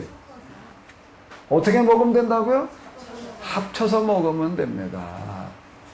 오가피 따로, 따로 먹으려고 그러지 말고 합쳐서 먹게 되면은 어떻게 되냐면, 이게 창조의 원리고 법이에요. 기가 막히게 독성은 사라져요. 독성은 사라지고 뭐만 높아져요? 좋은 것만 배가 된다라고 하는 겁니다. 그러니까 그걸 어떻게 먹으면 되나? 어떻게 먹으면 된다고요? 모아서 먹으면 돼요. 어떻게 먹으면 된다고요? 모아서 먹어요. 모아서 먹게 되면은 독성은 사라지고 뭐만 남는 거예요? 약성만 남아요. 약성만 배가 되어지는 겁니다. 제가 지금 만드는 거 주로 지금 하는 건 그렇게 만드는 겁니다. 쭉 갖다 여러 가지 갖다 비율을 좀 대충 그래도 맞춰가지고서요. 얘기 들어보게 되면 이래요. 한 20가지 이상만 갖다 모아놓게 되면은, 뭐 어떤 게 됐든 간에 한 20가지 이상만 모아놓게 되면은, 독성은 다 사라지고, 뭐만 남는다? 약성만 남는다. 그런데 놀라운 거는 뭔가 하게 되면은 하나님의 창조의 원리는 특별한 거 중심이 아니라 평범한 거라고 하는 겁니다. 평범한 것들, 평범한 풀들이 제일 좋은 풀이래요. 무슨 약초, 뭐, 이런 것만 골라다 하려고 그러지 말고, 뭔 풀이요? 무슨 풀, 그게, 평범한 풀이 무슨 풀이에요? 초식동물이 먹고 사는 풀. 뭐가 먹고 사는 풀이요? 초식동물, 소가. 그 다음에 토끼가 먹는 풀이면 된다라고 하는 겁니다. 초식동물이 먹는 풀이 어떤 풀인가 하면 제일 좋은 풀이래요. 토끼가 산삼만 뜯어먹고 살지요? 그럴까요? 토끼가 약초만 돌아다니면서 먹을까요? 그러면 죽어요. 평범한 풀을 골고루 먹어야지요. 골고루 먹어야 되는 거예요. 자, 요게 창조의 원리입니다. 공부할 때도 마찬가지예요. 어느 한쪽으로 자꾸 치우치려고 그러지 말아요. 아멘? 영성이면 영성. 그게 경험의 분야예요. 주의주의는 경험주의로 나가게 됩니다. 경험주의로 나가게 되는 거예요. 주지주의는 뭘로 나가나? 관념주의로 나가는 거예요. 이렇게 두 흐름이에요, 이게요. 두 흐름. 어디로 나가야 되나? 신학이면 신학. 영성은 경험의 분야가 되는 거예요. 신학은 공부의 분야가 되는 거고, 양쪽을 다 섭렵을 해야지요. 아멘? 다 섭렵을 해야지요. 저는 그때 양쪽을 좀 같이 중요하게 여깁니다. 근데 여러분들이 와서 느끼기에는 세미나가 뭘로 진행되어지는 것 같아요? 너무 공부 중심인 것 같지요? 기지요? 그래서 여긴 그냥 뒤집다 공부만 하나 보다. 이렇게 생각을 할 수가 있는데, 뭐 맞아요. 뒤집다 공부만 주로 해요. 왜 그럴까? 왜 그럴까? 너무 맹탕이야.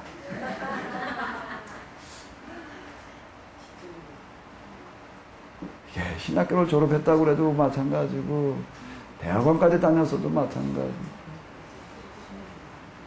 참 안타까운 거는 또 뭔가 하면, 뭐 조금 더, 대학원까지 졸업하고 조금 더 해가지고 더 박사과정을 했다라고 하더라도, 가만히 들여다보면 또 맹탕이야.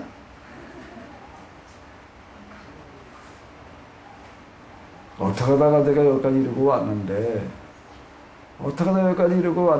아주 내가 대단히 교만한 말 좀 할게요.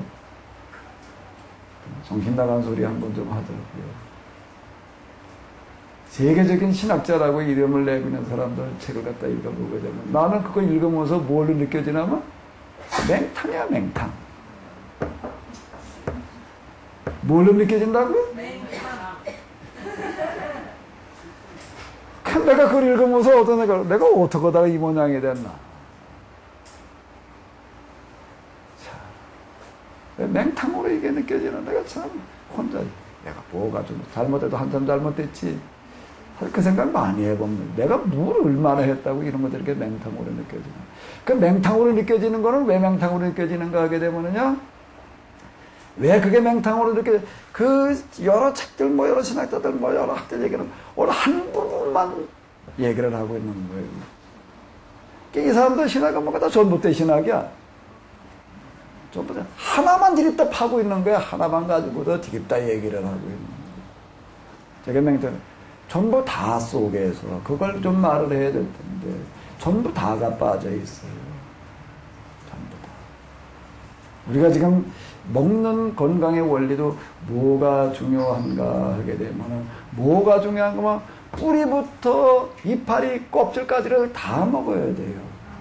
건강의 원리는 어디에 있는가 하게 되면 하나님께서 만들어 놓으신 이 창조의 원리, 먹거리 원리는 통째로 먹는 데 있는 겁니다.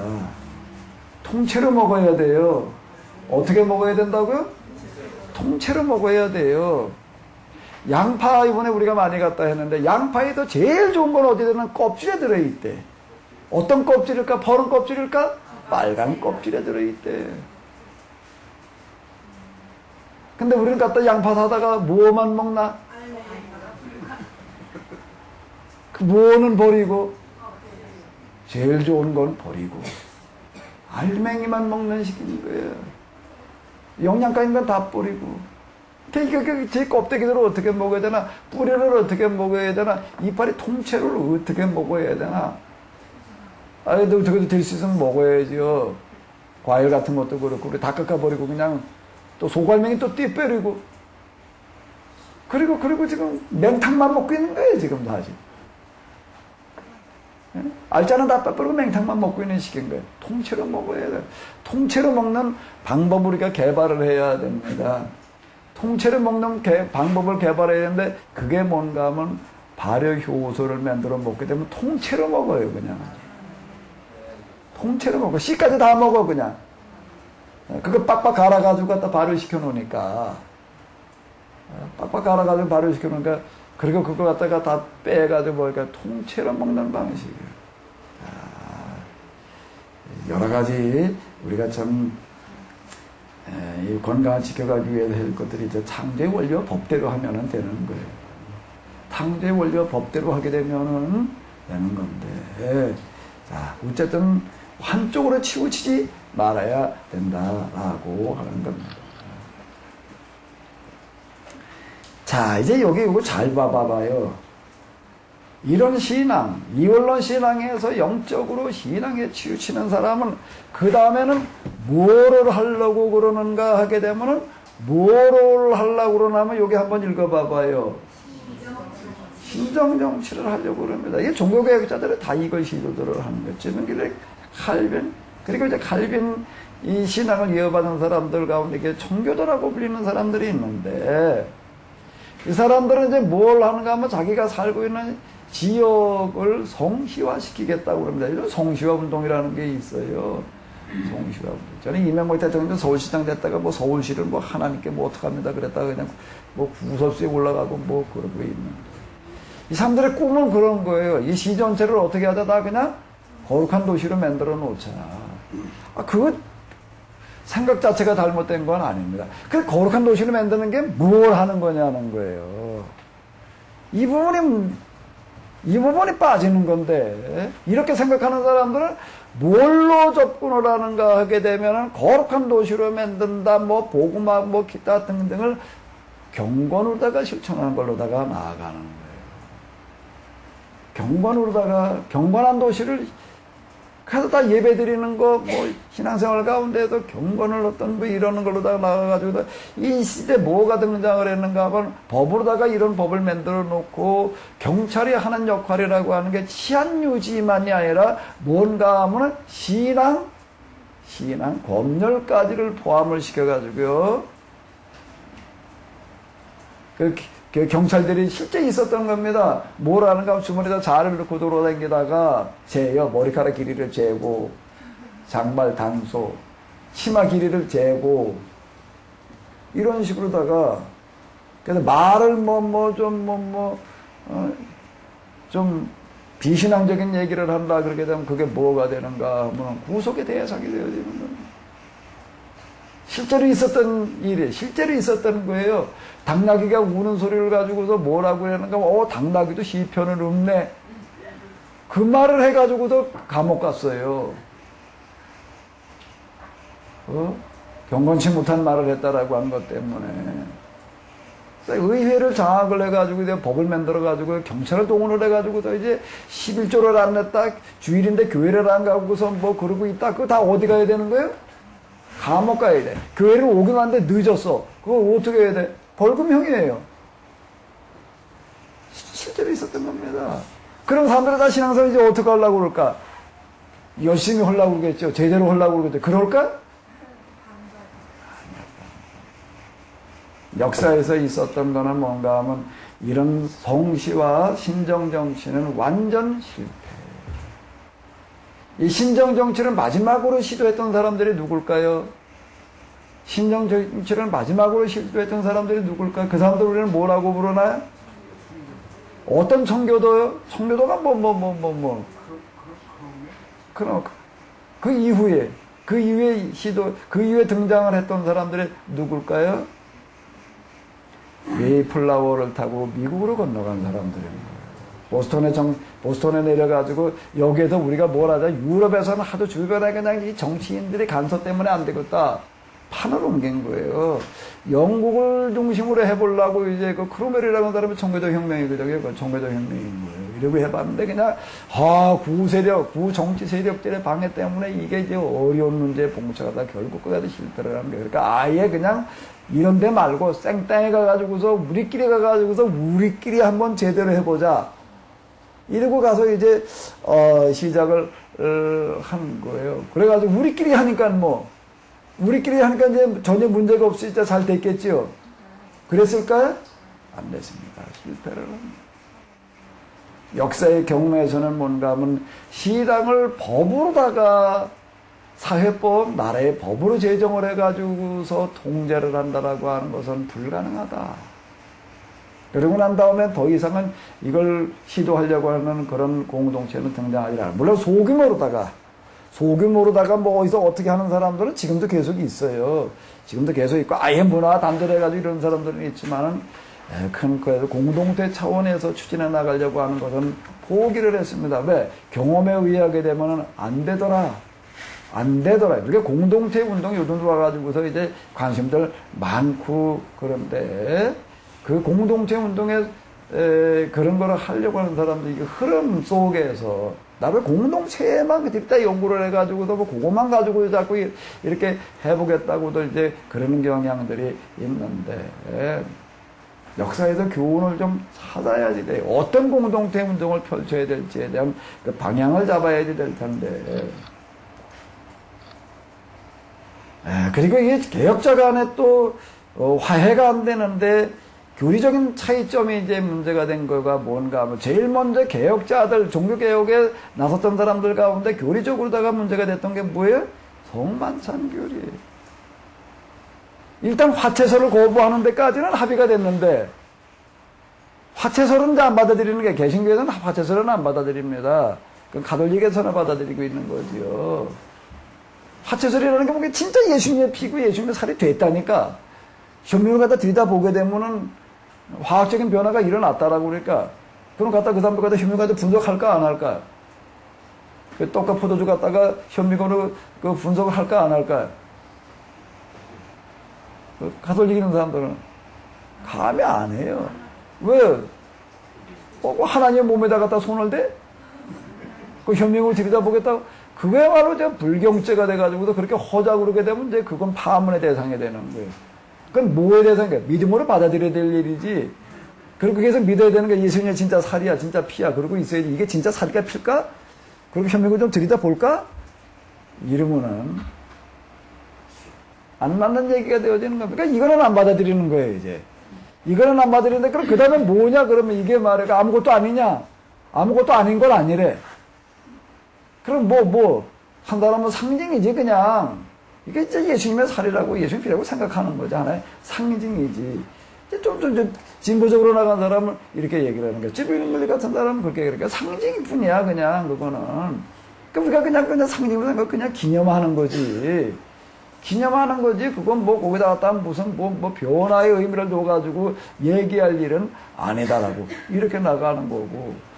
그때 완전 상징으로만 보기는 좀 그래. 그래서 또 중간에 또 뭘 좀 찾아요. 찾는 게 뭘 찾는 거예요, 이제? 임재. 임재라는 게 뭐예요? 사제가 이걸 놓고 기도를 하게 되면은 어떻게 한다는 거예요? 성령으로 어떻게 한다? 임재한다. 이제 이런 식으로다가 이제 중간 지점 문제 찾는 거예요. 임재, 공재. 임재보다 조금 좀 약한 것 같은데? 그 정도 조금 약한데 좀 더 뭐 센 거 없나? 그러고서 찾는 거예요. 이제 이러고 나가는 거예요, 이제. 화채와 상징 사이에서 이걸 가지고 해요. 누구 얘기가 옳아요? 누구 얘기가 옳아, 이게? 임재가 맞아요? 공재가 맞아요? 상징이 맞아요? 앉아가지고 감론을박 얘기를 나눠봤는데 통일이 안 돼. 통일이 안 되니까 어떻게 하는가? 임재는 임재대로 가고 공재는 공재대로 가고 상징은 상징대로 가자. 이렇게 돼버렸는데 그 최초의 이 모임이 이것 때문에 결렬이 됐습니다. 이 결렬된 거는 단지 화채의 설만의 이 문제가 아니라 성만찬 이론만의 문제가 아니라 뭐의 문제가 되는 거지요? 그 이후 개신교의 정체성의 문제가 돼버려 가지고서요. 의견이 맞지 않으면 따로 간다가 돼버리고 말았어요. 그러니까 이게 최초의 자리에 서는 사람은 방향 설정을 어떻게 하느냐라고 하는 거가 대단히 중요한 건데 최초에 가는 사람이 이렇게 보고 가면 그 다음에 그렇게 계속 가는 거고 두 번째 이쪽을 보고 가서 그렇게 가는 거고요. 한 사람이 이렇게 가는 거고 그 방향 설정이라는 게 대단히 중요한 건데 여기에서 가장 큰 오류는 뭔가 하면 의견이 맞지 않으면 우리 개신교인들은 어떻게 간다? 따로 간다. 이게 생겨버렸어요. 그래서 여기서 뭐가 나오나 하면 교파주의라고 하는 게 등장을 했다라고 그 이후 이제 그냥 서툴러면 나눠 그냥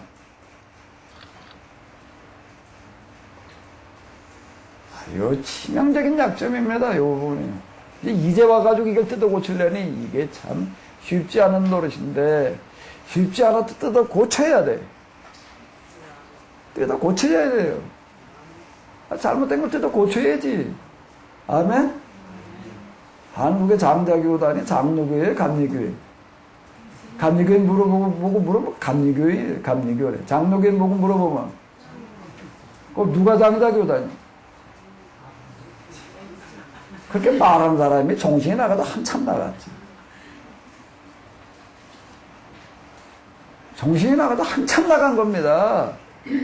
지가 무슨 소리를 하는지를 모르는 거예요. 얼마나 무서운 소리를 막 하나님 앞에 가서 심판받을 소리라고 앉는 거예요, 지금. 이게 얼마나 심각한 얘기인 줄 알아요? 지금 우리 신천지 가지고 이단이라고 하는데 그렇게 얘기하는 사람이 우리가 뭐에 장자교단이 그 사람 진짜 이단입니다. 신천지보다 더 무서운 이단이에요. 내가 너무 세인가? 과격한가? 이게 역사 속에서 그런 일들이 얼마나 큰 문제를 일으켜내는데 그건 역사적인 범죄 행위를 하고 앉았는 거예요, 지금요. 그 얘기가. 이 교파주의 교단주의가 이게 개신교가 빨리 청산해야 될 얘기예요, 이게. 뭐가 장자교단이라고요? 신천지만 가지고 이단이라고 그럴 얘기가 아니에요. 더 심각한 얘기예요, 지금요. 예수님의 몸을 갖다 토막내고 있는 것과 똑같은 얘기예요. 예수님 몸을 다 오징어 찢듯이 그냥. 오징어 먹을 때는 어떻게 먹어요? 다 찢어 먹어. 지금 우리 개신교단은 뭐라고 얘기를 하시면 오징어 교단이야. 먹고 싶은 대로 그냥 찢어 먹고 있어, 지금. 찢어서 그 다음에 어떻게 씹어 먹고 있는 거예요, 지금요. 만신창을 만들어 놓고 있는 겁니다. 만신창을 만들어 놓고 있는 거예요. 이걸 어떻게 해야지 이놈을 좀 통합을 하나? 역사적인 회개로 들어갈 때만 가능한 노릇. 이 교회사를 쓰는 사람들이 좀 이제는 회개의 관점에서 이걸 써내려가야 돼. 우리가 이스라엘 역사에서 보게 되면 이스라엘이 다시 사는 그 일들이 뭔가 하면 회개의 관점으로 그들의 역사를 다시 써내려가는 어떤 이런 것들을 볼 수가 있는데 이제 기독교 역사관이 뭐 해야 돼? 뭐가 사관이어야 되나? 회개의 사관이어야 된다라고 하는 겁니다. 한 부분 한 부분 철저한 회개로 이놈을 가르쳐 놔야지 이걸 뭘 어디서는 그냥 칼빈이 최고라고 그러고 어디 웨슬리가 최고라고 그러고 입만 열면 맨날 웨슬리가 최고예요? 칼빈이 최고예요? 누가 더 최고예요? 그렇게 말하고 있는 것 자체가 정신이 나간 노릇이지. 정신이 나간 노릇이지.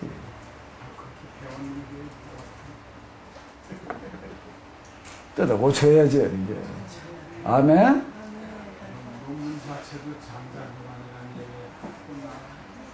논문 자체도 장자기관이라고 나온다고요.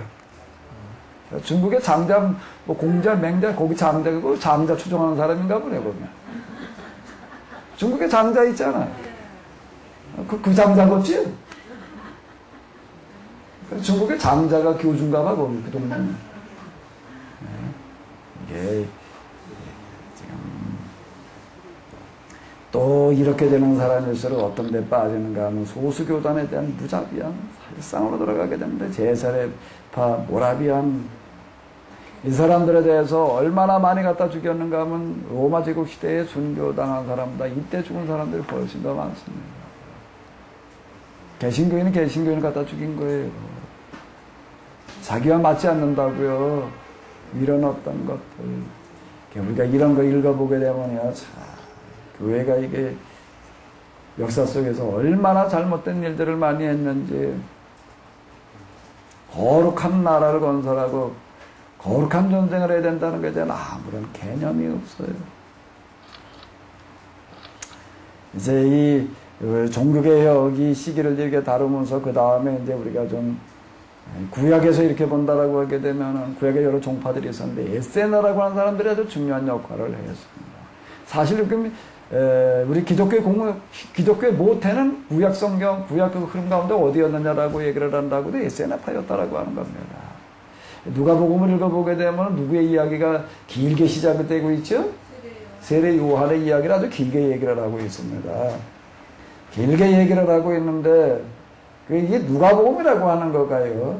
누가복음이라고 하는 거가 이제 또 하나의 시각으로다가 접근을 하고 있는데 누가복음의 접근 방식이 이 접근 방식인 거예요. 지금 복음서가 다 특징이 있는데 누가복음에서만 얘기하려고 하는 어떤 그런 하나의 특징이 있습니다. 아주 흐름을 잘 잡았어요. 누가복음을 이렇게 보게 되면은요.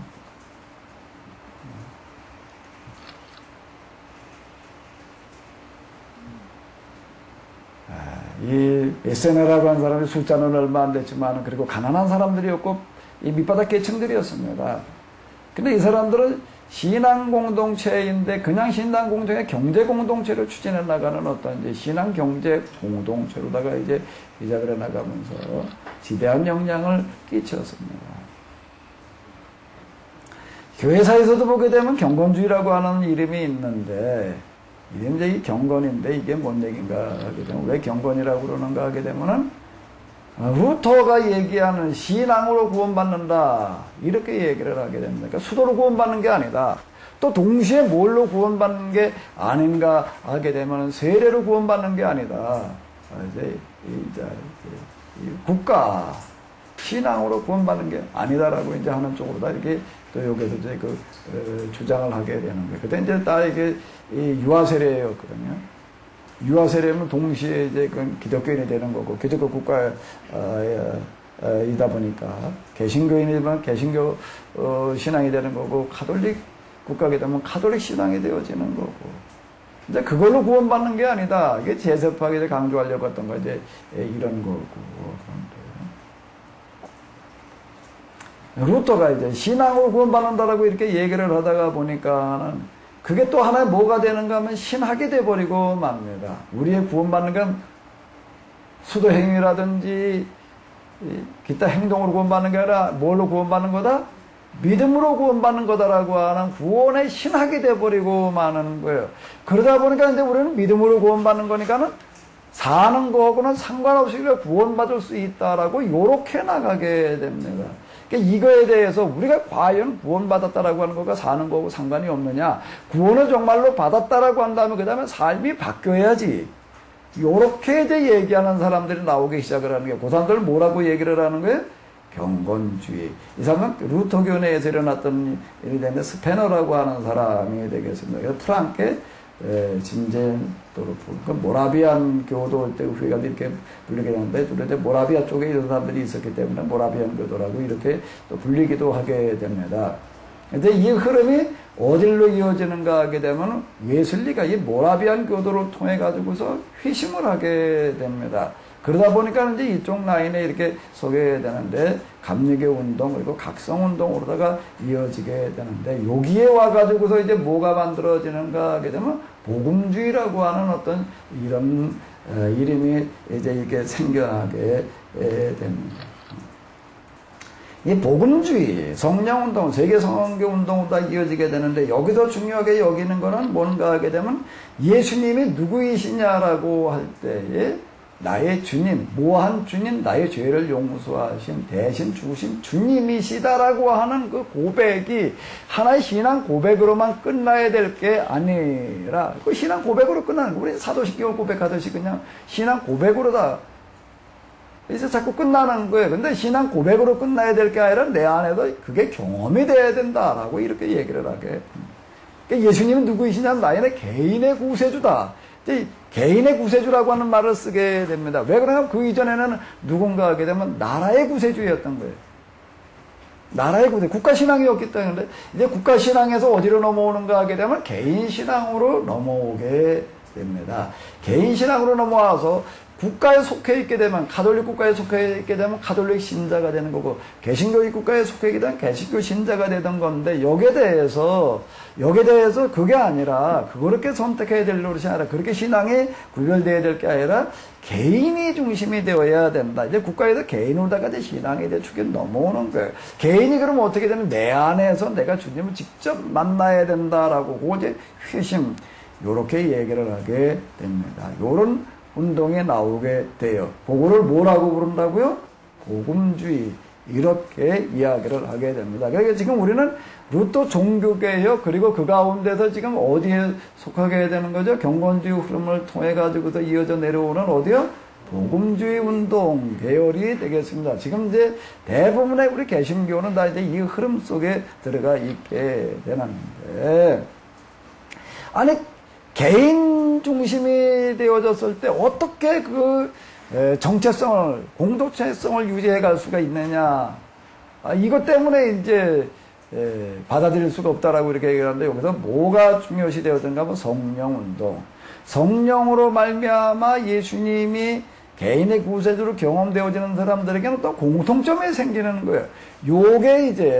요게 중요한 역할을 해가지고, 이제 그 이전엔 도무지 불가능하다. 이건 어떻게 해야지만 가능한가 하면 한 지역을 중심으로다가 신앙의 정체성을 유지해 나가려면은, 이 법을 제정을 해가지고 종교 경찰을 둬가지고서, 그러고 나서나 이 신앙의 공동체성을 유지해 갈 수 있다. 정체성을 지켜갈 수 있다라고 이렇게 생각을 했던 건데, 그렇게 시작되었던 거가 이제 그 성시화 운동 이제 그게 됐던 거예요 이제. 그리고 지금 미국으로 건너갔던 청교도 운동들도 지금 사실 그런 운동이 되겠습니다. 근데 그게 이제 안 되는 거예요. 사람을 갖다가 신앙을 갖다가 법으로다가 통제를 한다는 거는 이게 안 되더라. 그럼 어떻게 이거를 해야 되느냐?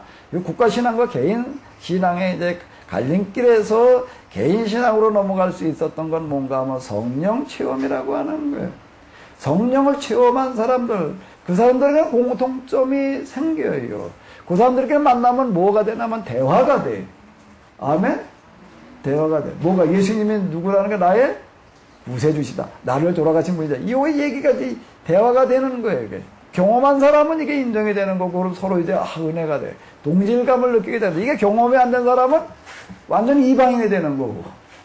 자, 이제 요런 어떤 것들, 요걸 이제 중요시하게 되는 거고요. 그러니까 이거를 이제 선교해야 된다. 그래서 이제 온 세계를 그리스도에게로라고 하는 표가 생겨나가지고 세계 선교 운동으로다가 나아가게 되는 건데, 이제 이런 부분들이 그 이후에 지금 또 현대 세계를 만들어가는 데에도 많은 역할을 하게 됩니다. 개신교의 한계는 항상 뭔가 하면 자, 한번 읽어보실까요? 교파 난리. 그리고 또 뭐가 빠져 있는 거죠? 역사성이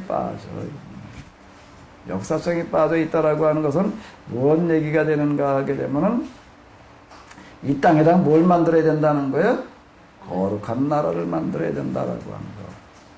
자, 예수님을 이해를 하는데 예수님을 이해를 하는데 예수님이 누구이신가 하면 율법과 예언자의 완성.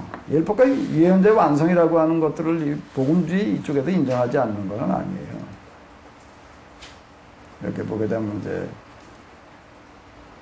예수님께서 하신 말씀에 뭐가 있는가 하게 되면 내가 율법이나 선지자나 폐하러온 줄로 생각지 말라. 폐하러온 것이 아니요 어떻게 하라고 완전케 하려 함이로다. 보수주의에서는 이 완전케 함이라고 하는 걸 뭘로 이해를 할까요?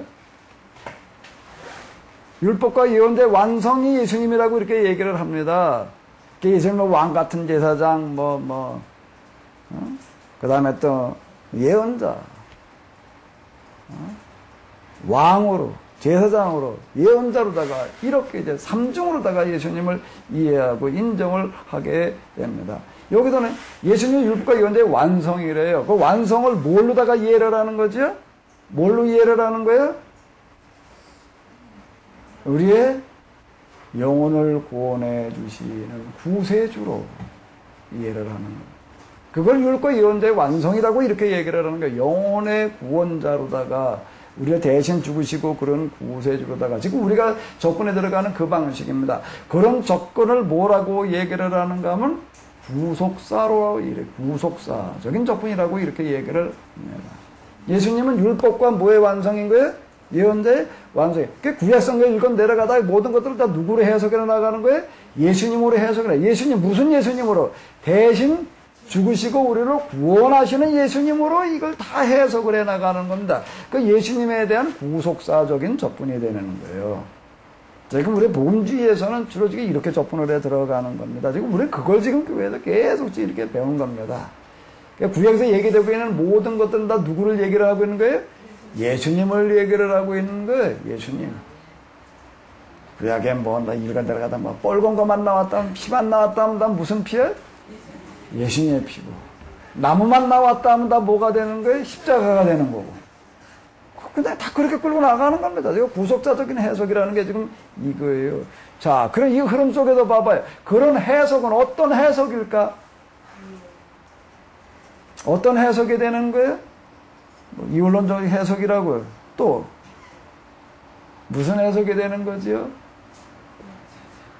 그러면 예수님에 대한 접근이 구속사적인 접근이 아니면 무슨 접근이 있어야 되나?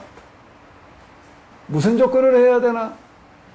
우리 구속사적인 접근만이라고, 그게 다라고, 그게 최고라고, 이렇게 생각을 하고 지금 여기까지 온 겁니다.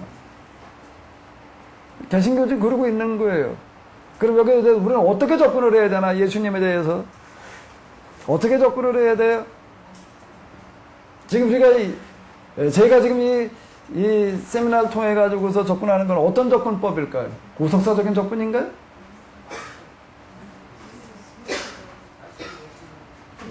한 학기 오늘 마지막인데 제목이 뭐였지요? 역사 헤브라이즘의 길을 묻다. 그 예수님에 대한 어떤 접근이에요? 역사. 무슨 역사? 헤브라이즘. 원래 구속사적인 접근이라면은 그거에 대해서 좀 대비되는 말을 하나 맺는다면 뭐라고 그러면 될까요? 역사적인 접근. 조금 좀 한쪽으로 치우치는 것 같고 뭐라고 또 이름을 붙이면 될까요? 창조사적인 접근. 예수님은 우리의 영혼의 문제를 구원하러 오시는 분일 뿐만 아니라 하나님께서 만드신 창조의 역사를 뭐하러 오시는 분이에요? 완성시키러 오시는 분. 예수님에 대한 우리 구속사적인 접근만 했습니다. 무슨 접근을 좀 해야 된다고요, 이제? 구속사적인 접근을 할 때는 세상이라고 하는 건 망할 세상으로 자꾸 보는 거예요. 그러다 보니까 그건 모르다가 끌고 나가면 종말의 대상이 돼버리고 마는 거예요. 그러니까 종말론을 관심을 가지는 거예요. 그러니까 언제 망하나? 언제 망하나? 이렇게 돼요. 예수님의 재림이라는 게 세상이 망할 때로다가 이렇게 지금 접근을 해 들어가는 겁니다. 그게 구속사적인 접근이었습니다. 창조사적인 접근은 어떻게 되나? 이 세상이 뭐지요? 죄가 지배하는 거지요? 마귀가 지배하는 거지요? 아닌 거예요. 누가 지배하셔야 되는 거예요? 하나님께서 지배하셔야 되는 세상이어야 되는 거예요. 아멘? 세상에 하나님께 지배하셔야 되는 거지요? 그 마귀가 죄가 지배하고 있는 건 맞아요. 마귀가 죄가 지배하고 있어. 그건 어떻게 해야 돼? 우리가 뜯어 고쳐야 될 노릇이에요. 뜯어 고쳐야 될 노릇이에요. 바꿔야 될 노릇이에요. 그냥 저러다가 이제 종말 때 가서 다 그냥 확 불타버릴 거야. 그렇게 나가면은 안 되는 거예요. 조건법이 이게 다른 겁니다. 하나님께 만드신 창조물인 거예요. 근데 지금 저게 지금 잘못돼가지고 병든 거예요, 지금요. 고장난 거예요. 어떻게 해야 돼? 병들고 고장났으니 어떻게 돼? 고쳐야지. 고쳐야지. 그게 뭐가 되는가 하면 여기에서는 구원이 되는 겁니다. 여기서 얘기하는 구원이라는 게 병든 세상 고치는 거예요. 병든 세상 고치는 거예요. 고장난 세상 고치는 거예요. 아니, 그럼 영혼 구원은 뭐예요, 그러면은? 영혼 구원은 그 속에 들어있는 겁니다. 그 속에 들어있는 거예요. 무언 속에? 창조사의 완성 속에 구속사가 들어있는 거지. 구속사. 우리가 포함관계를 놓고 본다라고 하면 결국 우리는 왼쪽과 오른쪽을 나누고 한쪽 붙들고 있었던 거예요.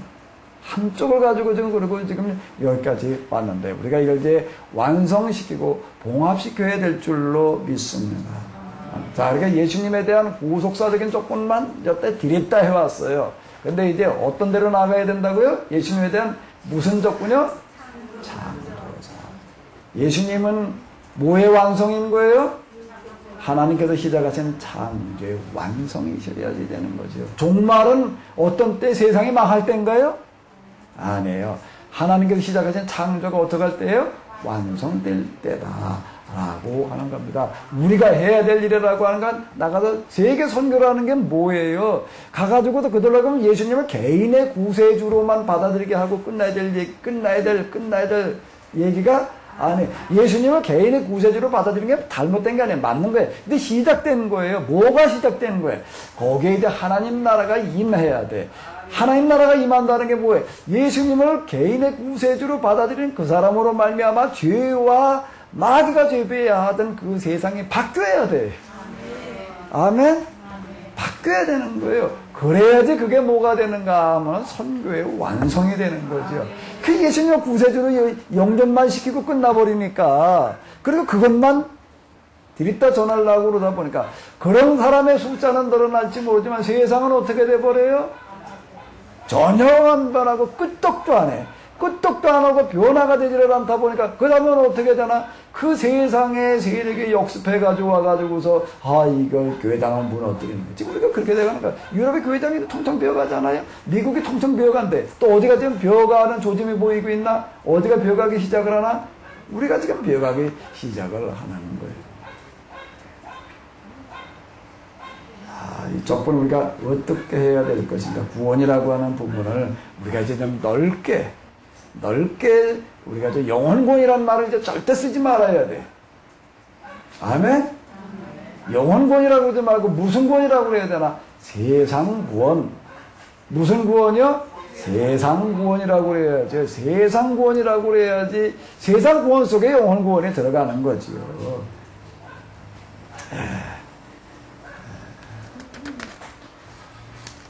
식사하시고 나서 그 다음으로다가 넘어가 보도록 하겠습니다. 오전 내내 수고 많으셨습니다.